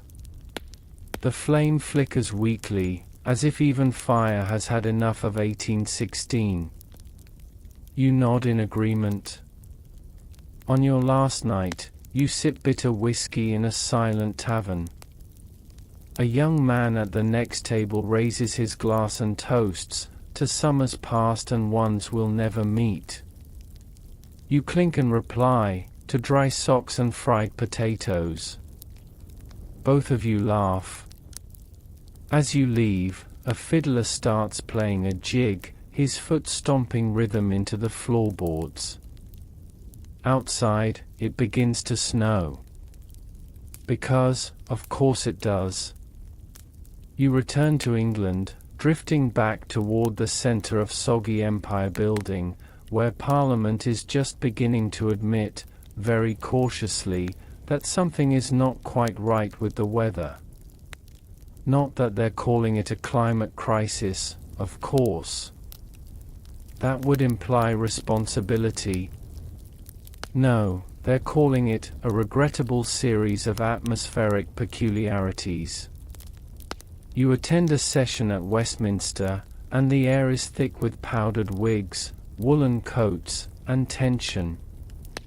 A gentleman from the Agricultural Committee clears his throat and says, "There appears to be a consistent failure of barley in Yorkshire." Another sighs, and sheep, don't even start on the sheep. Mainstream historical fact, the British government in 1816 began receiving more frequent reports of failed harvests across the kingdom, especially in grain-producing regions like East Anglia and Yorkshire. But there was no coordinated relief strategy, just scattered local aid and a lot of shrugging from London. You pass through the countryside again, noticing how quickly things have gone from inconvenient to alarming. In the Midlands, the wheat fields are yellowing before they've had a chance to green. Wind whistles through barns that used to house livestock but now shelter. Nothing but silence. A pub in Leicestershire posts its new menu on the wall, boiled grass, if you fancy it. You think it's a joke, until someone orders it. In Manchester, the mills are quieter than usual. Not because they lack laborious, but because they lack food. Workers faint at their looms. You pass a boy, no older than 9, sitting on the curb with a button in his hand and nothing in his stomach. He smiles at you anyway. Fringe tidbit, in some towns, children began eating roasted tree bark and even chewed on leather shoes boiled into mush. One record from a village in Kent describes a stew made from candle wax and hay. Tasty. You wander into a market where nothing seems for sale except complaints. A fishmonger yells, "Last week it was snow, now it's fog." What's next? Raining frogs? A lady behind you mutters, "Wouldn't mind a frog. Least it's protein." In a nearby churchyard, you overhear a burial. The priest says nothing about Tambora, but you can't help noticing the grave is shallow, dug hurriedly in ground that refuses to thaw properly. She died of cold, someone says. But don't write that on the stone. Doesn't sound noble.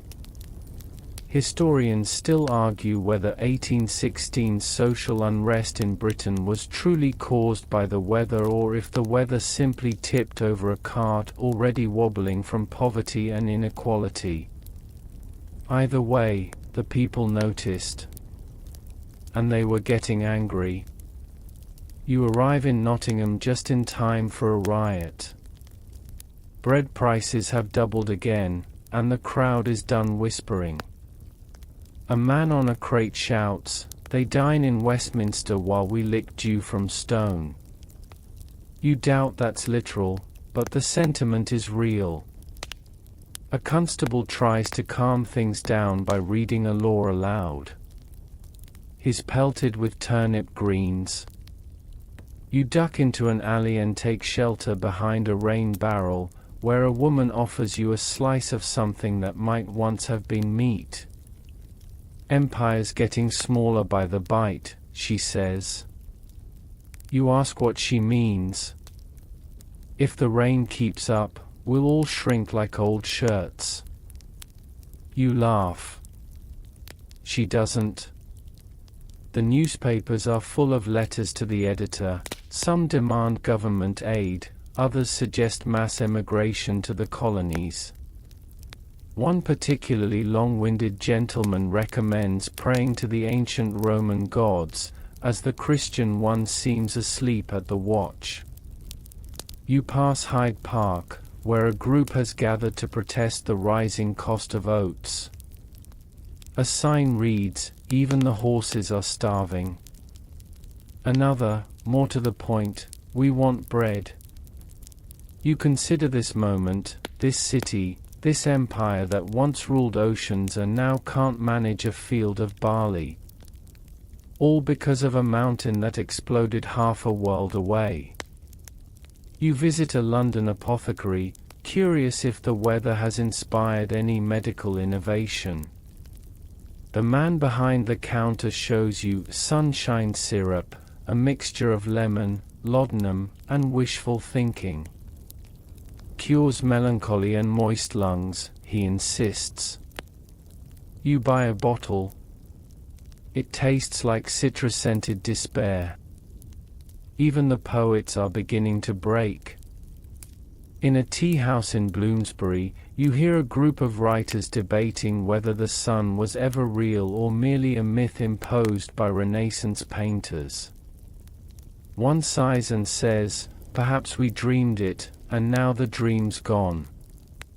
A child nearby draws a yellow circle on the floor in chalk. "What's that?" you ask. "A memory," she whispers. You walk home through muddy lanes where gas lamps flicker weakly against the damp. Your boots are heavier with every step. You pass closed shop fronts, boarded pubs, and thin cats that no longer bother to chase rats. In your rented room, you hang your socks near the hearth and stare at the embers. They don't crackle.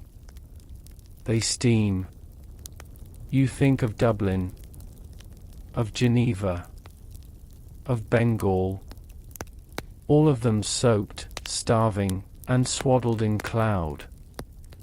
And yet, somehow, the British Empire still believes it's in charge. The mail coach rattles along the road toward Scotland, hooves splashing through puddles that might have been lanes once upon a spring. You're heading north, where things are colder, hungrier, and, if rumors are true, somewhat more imaginative when it comes to food substitutions. It's July, and the fog still clings like a damp overcoat. Fields lie quiet under a permanent sky bruise. You ride past what used to be barley fields, now full of nothing but anxious starlings and one very confused-looking sheep. Mainstream historical fact, in 1816, much of Scotland experienced widespread crop failure, particularly oats and potatoes. Combined with already harsh rural poverty, this led to a dramatic increase in malnutrition and reliance on public assistance, or sheer improvisation. The innkeeper at the roadside stop greets you with a ladle and a limp smile. "Soup of the day," she says, "is thistle and boiled hope." You laugh. She doesn't. As you trek through the highlands, the fog thickens. It's hard to say whether that's just weather or some ancient Gaelic curse stirred awake by volcanic ash. Sheep bleat in the mist. Somewhere, a distant bagpipe groans, not in song, but in warning. You reach a small town called Killin, where the kirk bells toll too often. The pastor's sermons have shifted tone. No longer is the wrath of God just about sin, it now seems to include atmospheric anomalies and late frosts. "Ye reap what ye sow," he declares, "and when ye canna sow, ye starve." Comforting. Fringe tidbit: in some Scottish parishes, meal mobs began forming, groups that stormed grain stores not out of rage, but out of systematic desperation. Women often led them, armed with wooden spoons, which was either symbolically defiant or simply what they had on hand. You stay a night in a crofter's cottage near Loch Tay. The walls weep moisture, and the bread is, well, less bread and more compressed lichen. "We call it earth cake," your host says proudly. "Takes longer to chew, so it lasts longer." You nod politely and chew until your jaw clicks. Even the whiskey distilleries are feeling it.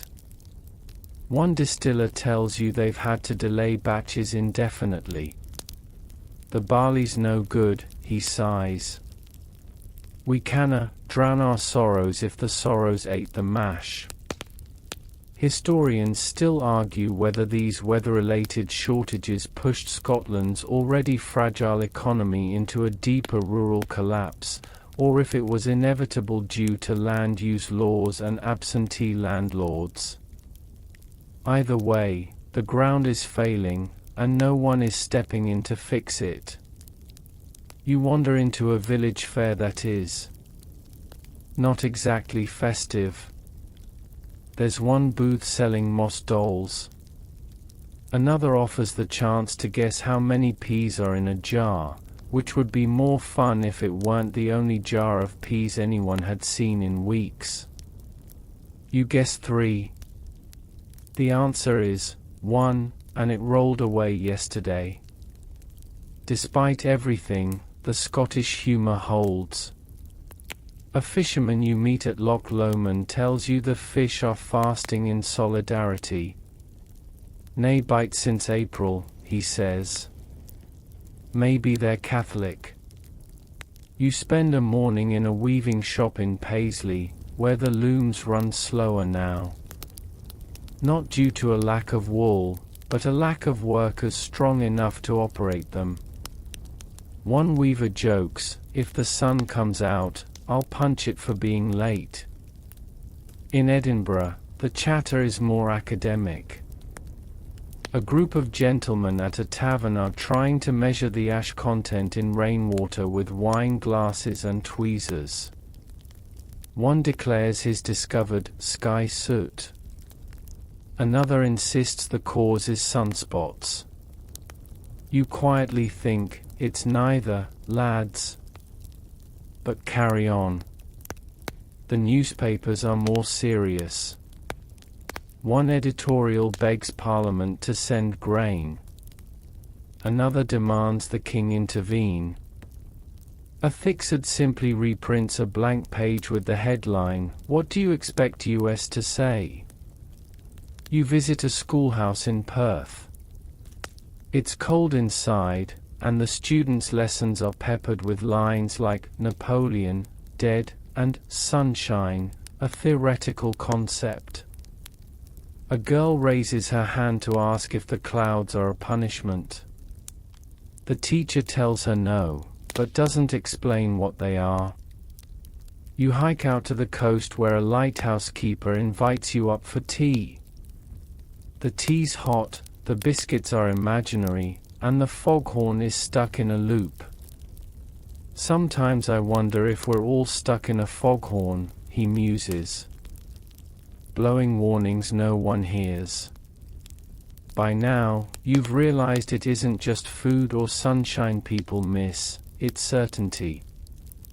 In the empire's furthest corners, folks are used to struggle. But they're not used to confusion. Not like this. Not this relentlessly. Back in Glasgow, you meet a printer who's crafted a series of handbills titled, "If the SKY Never Clears." One suggests farming mushrooms full-time. Another recommends moving underground. The last simply says, "Try to remember warmth." You leave Scotland behind on a paddle steamer that coughs more than it chugs. The water is choppy, the horizon grey, the passengers eerily quiet. A boy asks if England will be sunnier. His mother hugs him, but doesn't answer. You look north one last time. The mountains vanish into cloud, and you can't tell where land ends and sky begins. All you know is that neither looks very alive. Now you drift across the English Channel to the Low Countries, Belgium, the Netherlands, and the patchwork of damp flatness that has spent centuries holding back the sea with sheer Dutch stubbornness and a series of well-trained dikes. But in the summer of 1816, it's not the sea they're worried about. It's the sky. You arrive in a village outside Bruges where the canals are clogged with algae and despair. The air smells faintly of mildew and boiled cabbage. It has rained for 48 straight days. You know, because they've marked each one on a board nailed to the town hall, a chalk cloud and a frown for every dreary sunrise. Mainstream historical fact, in the Netherlands and Belgium, excessive rainfall led to major crop losses in wheat, rye, and potatoes, especially in Flanders and Wallonia. Grain prices surged. The rural poor, already living close to the edge, found themselves staring into the abyss. At a tavern with a sagging roof, you overhear farmers talking about how many pigs they've had to eat just to avoid eating. Well, each other. One says he tried to sell a turnip for a silver coin. Too expensive, the buyer said. But I'll trade you my boots. You walk past fields of rotting flax and flooded barley, past women scooping mud from their garden beds in the hope of finding edible roots. They used to grow tulips here. Now, they just grow mold. You board a barge on the Meuse River, and a bargeman offers you rain wine. It's just vinegar, but he insists it's a poor year's vintage with character. You pretend to enjoy it. He tells you of towns upstream where the mayor has ordered the church bells silenced because ringing them every time someone dies is exhausting the bell ringer. Fringe tidbit, one Flemish town built at Sunstone, a granite monument to where the sun was last spotted. It's become a gathering place for prayers, poems, and very sarcastic weather reports. In Brussels, the mood is gloomier than usual, and that's saying something. The cafes are full of people discussing weather patterns like they're political scandals. It's the French, one man insists. They did something during the war. Killed the sun, perhaps. You ask what war he means. All of them, he replies. Historians point out that much of continental Europe was already fragile after the Napoleonic Wars. Farmlands were wrecked, economies strained, populations displaced. Tambora's eruption hit like a final insult from the universe, just when people thought they might finally rebuild. In Ghent, you meet a baker who's trying to make bread from sawdust and sour beets.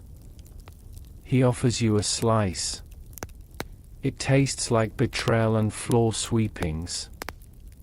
At least it's warm, he says. He's not wrong. A priest invites you into his rectory and serves you nettle tea beside a fireplace that hisses and steams. He says his sermons have become less about divine light and more about perseverance in fog. God, he says, has taken a sabbatical. We're holding the fort. Children play a game called Find the Sun. It's like hide and seek, except the sun never comes out and everyone loses. A little girl paints it on the wall in yellow chalk. Then, quietly, she draws an X through it. You attend a town meeting where farmers argue over whose crop insurance still applies when there's no crop and the insurance company has relocated to France. A man in the back mutters that this is all punishment for cutting down too many forests. Another blames Protestantism. A third simply stands and shouts, "It's the mountain." The mountain. You step outside as another drizzle begins and wonder if there is a single dry match in the entire country. In Antwerp, traders huddle in the port, staring at ships that arrive with less and less. Spice shipments have slowed. Coffee is nearly gone. Sugar is rare. And what little chocolate remains is so bitter even the merchants can't sell it with a straight face. The entire economy, once built on busy shipping lanes and brisk markets, now trembles under the weight of wet sacks and soggy ledgers. A local merchant shows you a cargo manifest from Batavia, delayed 3 months due to storms. The ink has run. The numbers are smudged. Like everything, he says. You visit a windmill near Utrecht that hasn't turned in weeks, because there's no dry grain to mill. The miller's daughter shows you their backup plan, grinding dried tulip bulbs. They're beautiful, and now they're food, she says. You try one. They're not.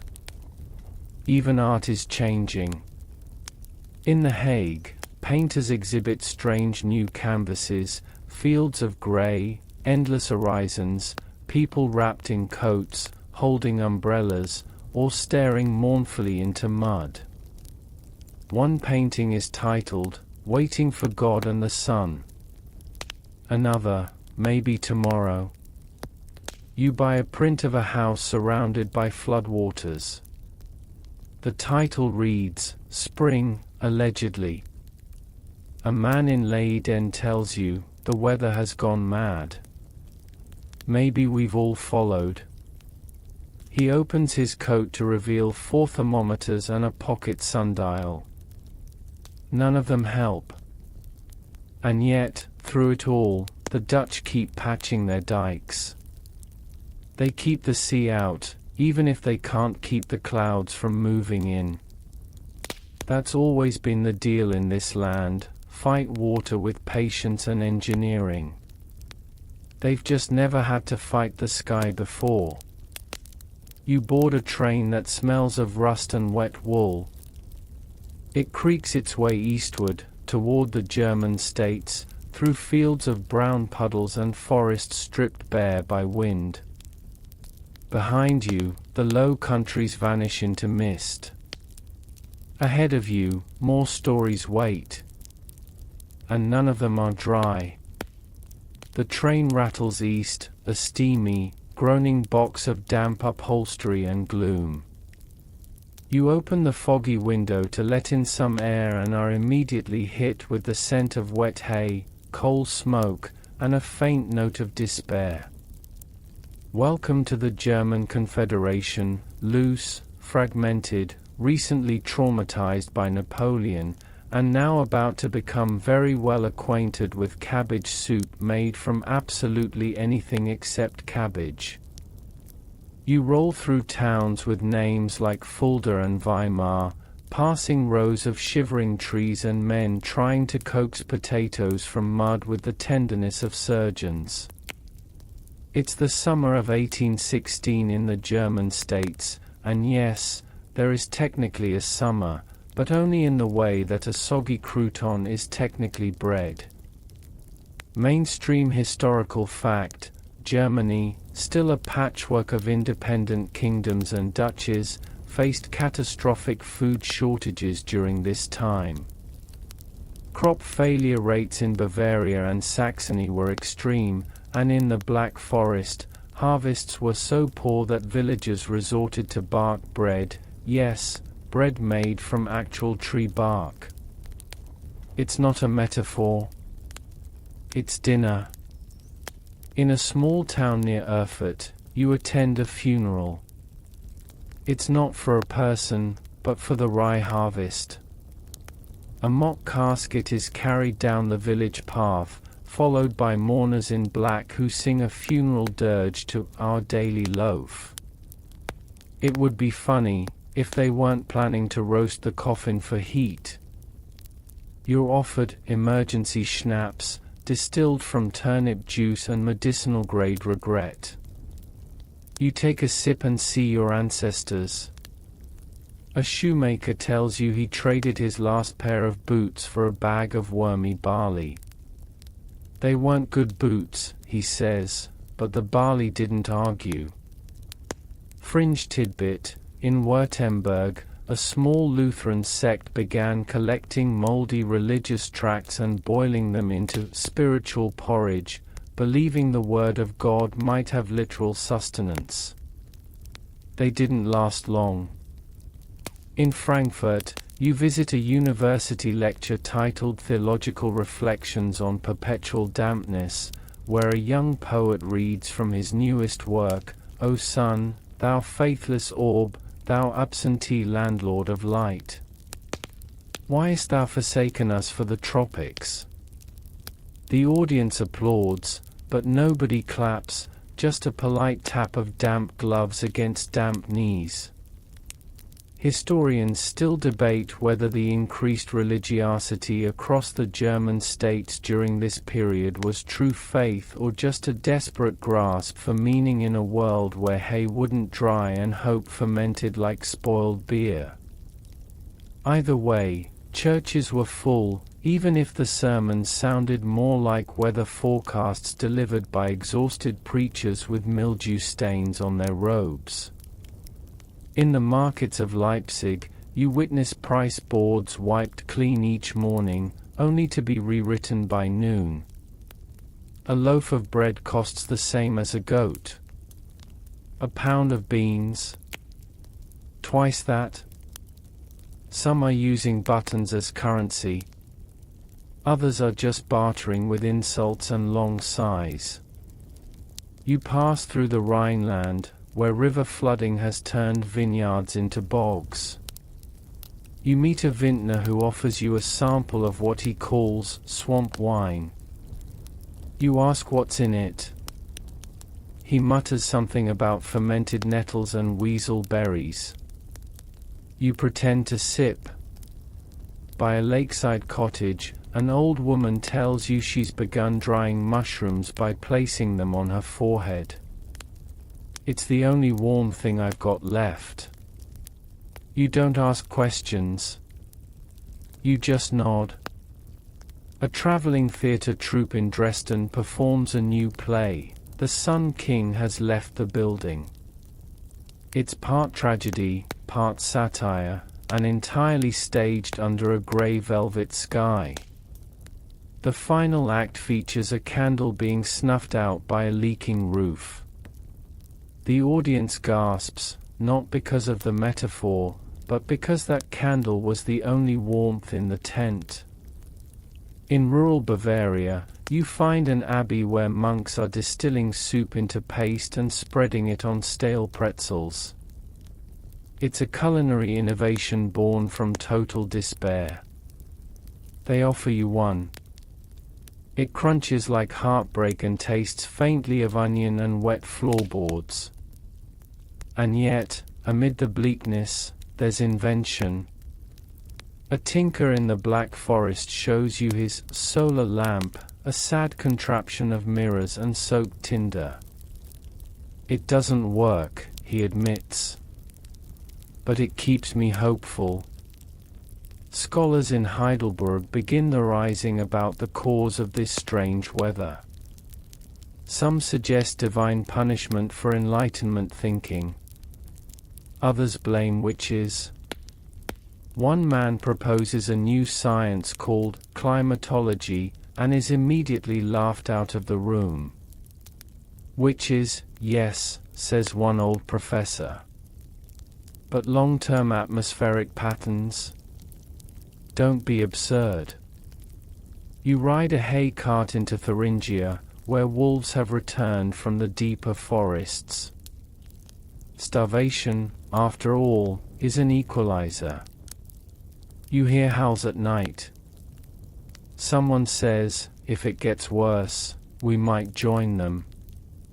Back in a town square, a boy sells what he claims is sunlight in a jar. It's just urine and glowworms, but people buy it anyway. Anything to remember, a woman says, holding the jar to her chest. The German Confederation, for all its philosophical rigor and poetic souls, has met its match in mold. Yet somehow, even as the meager harvests spoil and the beer turns thin, people survive. They adapt. They write sad poetry. They bake sadness into their pastries and keep singing songs about brighter days. And in the distance, the faintest hint of something new begins to stir. No, not sunshine. But maybe, just maybe, a little hope. You arrive in Geneva wrapped in a damp shawl that smells like defeat and mildew. You try to dry it in front of a fire, but the flames sputter in protest, as if they, too, have given up.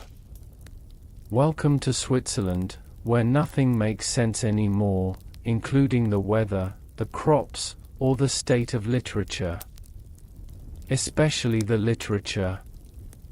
Because on one especially stormy night in 1816, at Villa Diodati by Lake Geneva, a group of wealthy friends, bored, cold, and stuck indoors, decide to amuse themselves by telling ghost stories. Sounds cozy, right? Until one of them invents a monster. Mainstream historical fact, this is where Mary Shelley, stuck inside with Lord Byron, Percy Bysshe Shelley, and others, begins drafting Frankenstein. The skies are charcoal. The lake is cloaked in mist. The candles flicker against the thick fog pressing at the windows. And a woman not yet 20 years old rewires the human imagination. You peek inside the villa. Byron is pacing dramatically, reciting a poem about doom and gloom, while also, somehow, shirtless. Percy is scribbling revolutionary thoughts on damp parchment. Mary is quiet, watching, absorbing. She has a pen in one hand and stormlight in her eyes. Fringe tidbit, Byron also wrote Darkness That Summer, a poem so bleak that even crows would probably put it down halfway through. It's not a metaphor. The poem literally begins, I had a dream, which was not all a dream, and ends with the extinction of all life on Earth. Cheerful stuff. Meanwhile, outside the literary bubble, Geneva's streets are a mucky mess of unpicked cherries, failed wheat, and worried bankers. The Alps, normally dependable guardians of snow and serenity, are collapsing into avalanches and floods. Farmers stare helplessly as their fields vanish beneath the runoff. The cows are uneasy. The milk tastes odd. Historians still argue whether the year without a summer had a direct effect on this burst of Gothic creativity, or whether it simply provided moody lighting. Either way, the weather outside wasn't just frightful, it was editorial feedback from the universe. Make it darker. You visit a tavern down the hill from the villa. The innkeeper has renamed it the Sunless Pub. The drinks are weak, the fire weaker. A troubadour plays a lute in the corner, singing a dirge about a man who went looking for summer and returned with chilblains. No one claps. In the attic of a bookseller's shop, you find a pamphlet titled Alpine Remedies for Celestial Punishment. The recommended cure? Goat cheese compresses, nightly prayer, and building very, very thick walls. Also, consider fasting, the author adds. Not by choice, just embrace it. The Swiss government is scrambling. Bread riots break out in Lausanne and Bern. Grain prices double, then triple. The lakeside villages are eerily quiet, save for the sound of thunder and sermons. You attend one. The priest stands beneath a leak in the roof, shouting over the rain, "This is either the wrath of God, or the Alps are in a mood again." Outside, you hear a woman whisper, "At least the tourists have stopped arriving." The mountains groan. Rock slides become weekly events. You pass through a valley where half a hamlet has been swallowed by a mudslide, and the surviving half has built makeshift huts from driftwood and polite resignation. There's a moment in Lucerne when the sun breaks through for 7 full minutes. A church bell rings. Children run outside in disbelief, eyes wide, arms raised. A man begins weeping into his soup. Then the clouds roll back in like a curtain, and the performance ends. You retreat to the lakeside, back to Diodati. It's quieter now. Mary sits alone, rewriting. She's reshaping the tale of a stitched-together creature abandoned by his creator, an echo of this year, when nature herself seems to have abandoned reason. You can almost hear her thoughts. What if the true monster was the world we built before the storm? As the candlelight flickers on her ink-stained hands, she writes, "I ought to be thy Adam, but I am rather the fallen angel," and outside, lightning cracks across the sky like an applause line. You're reminded of something Byron muttered earlier at dinner. What is horror, if not reality turned inside out? The Swiss, practical as ever, begin drafting new building codes for flood resistance. The poets keep writing. The peasants keep boiling weeds into soup. But in that dark summer, something unexpected takes root, not just suffering, but creation. In fact, the coldest, gloomiest season in memory gave us more than hardship, it gave us a mirror. A creature. A metaphor stitched from sorrow and electricity. And you? You stand on the banks of that lake, looking into the black glass of the water, and wonder what stories might still be hiding beneath its stormy surface. Not all monsters wear bolts in their necks. Some just grow from bad weather and too much time indoors. The storm lingers longer than it should, like a guest who's lost track of time. As the year winds down, so does the last weak thread of hope that summer, or anything resembling it, will arrive before the year ends. You're in London again now, standing under a slate-grey sky that has refused to budge for nearly 12 months. The Thames is sluggish, reluctant, reflecting more clouds than light. Even the river seems to be sighing. Here, the Empire is taking a hard look at itself. Not in the triumphant, chest-thumping way of conquering admirals and ribbon generals, but with a soggy towel over its shoulder and a stack of unpaid bread vouchers on the desk. Mainstream historical fact: 1816 closes as one of the coldest, most agriculturally disastrous years in recorded British history. Crop yields remain dismal. Food prices refuse to drop. And what few victories Britain boasts, colonial expansions, trade routes reopened, feel hollow next to the basic failure of the sky to warm the soil. In Parliament, debates over the Corn Laws turn more desperate. Should grain exports be banned? Should poor laws be extended? A few voices suggest government food relief. Most are ignored. After all, if you're rich enough to be heard, you're rich enough not to be hungry. Fringe tidbit: that winter, British newspapers quietly record a rise in homemade, famine bread, a chewy, chalky mix of sawdust, turnip pulp, and mashed acorns. It tastes like punishment and digests like regret. Still, for many, it's the only thing left to chew. You wander through Clerkenwell and find families 5 to a room, sharing one fire and 4 blankets. One man is burning old books to stay warm. Only the boring ones, he tells you. Nothing sacred. Just Parliament speeches and romantic poetry. In the countryside, even the foxes are skinnier. A boy near Bath tells you he saw a pigeon fight a rat for a crust of pie, and the pigeon lost. Historians still argue whether the long-term political tensions brewing in post-Tambora Britain, like unrest in Ireland or working-class revolts in England, were catalyzed by the famine.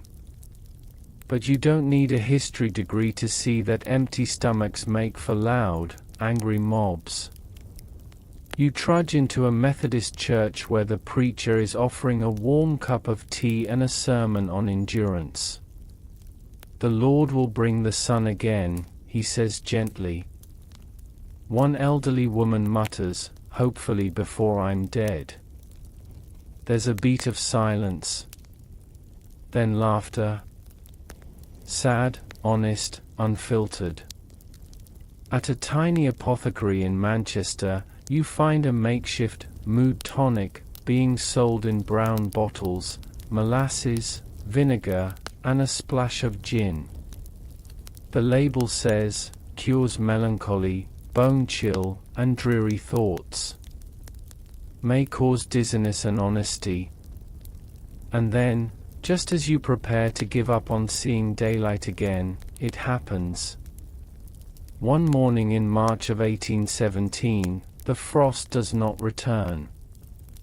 The fog rises, but lifts. The clouds hold back. A shaft of sunlight slants across a cobblestone street and makes a child giggle. No trumpets. No proclamations. Just warmth. Gradual. Tender. You pause at a bakery where, for the first time in months, real bread is displayed in the window. The baker has written "Hope Loaf" in chalk beneath it. You buy a slice, and it tastes like maybe the worst is over. A farmer near York turns the soil and finds, to his shock, that it isn't frozen solid. Birds sing like they'd forgotten how. The empire doesn't exactly rejoice, but it exhales. The cost of this year, though, is immense. Between 1816 and 1817, an estimated 200,000 in Europe die from famine and cold-related illness. Untold thousands more migrate, change professions, or spiral into debt. The weather has redrawn lives like a careless child with a crayon. But from it all, oddly, hauntingly, comes a trail of legacy.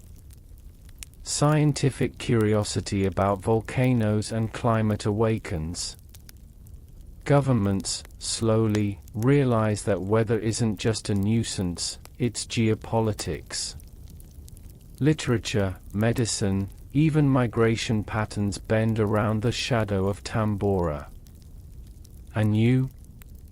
You step back into the London mist, now thinner, gentler, smelling of thawing soil and chimney smoke. You look up. For the first time in a long time, the sun looks like it might stay a while. The world didn't end in 1816. But it certainly paused. Shivered. Reflected. And when it resumed, it did so with a story to tell. Now, stay right there. You've made it through the coldest summer the British Empire ever knew. Now, the rain has softened to a whisper against the window pane. The air is warmer. The lamps are low. The worst of the storm has passed. Your footsteps slow as you leave behind the slush-soaked alleys, the soot-choked skies, and the long months of frost-bitten silence. You don't need to rush anymore. The chill is fading. All around you, the world is exhaling. The ice is melting, the ground is loosening, and the old bones of empire stretch cautiously toward spring. It isn't dramatic. It's barely noticeable. But it's real. You sit by the fire, wrap yourself in a wool blanket, and listen, not to thunder, not to hunger, not to Parliament bickering over grain, but to the quiet. Just the quiet.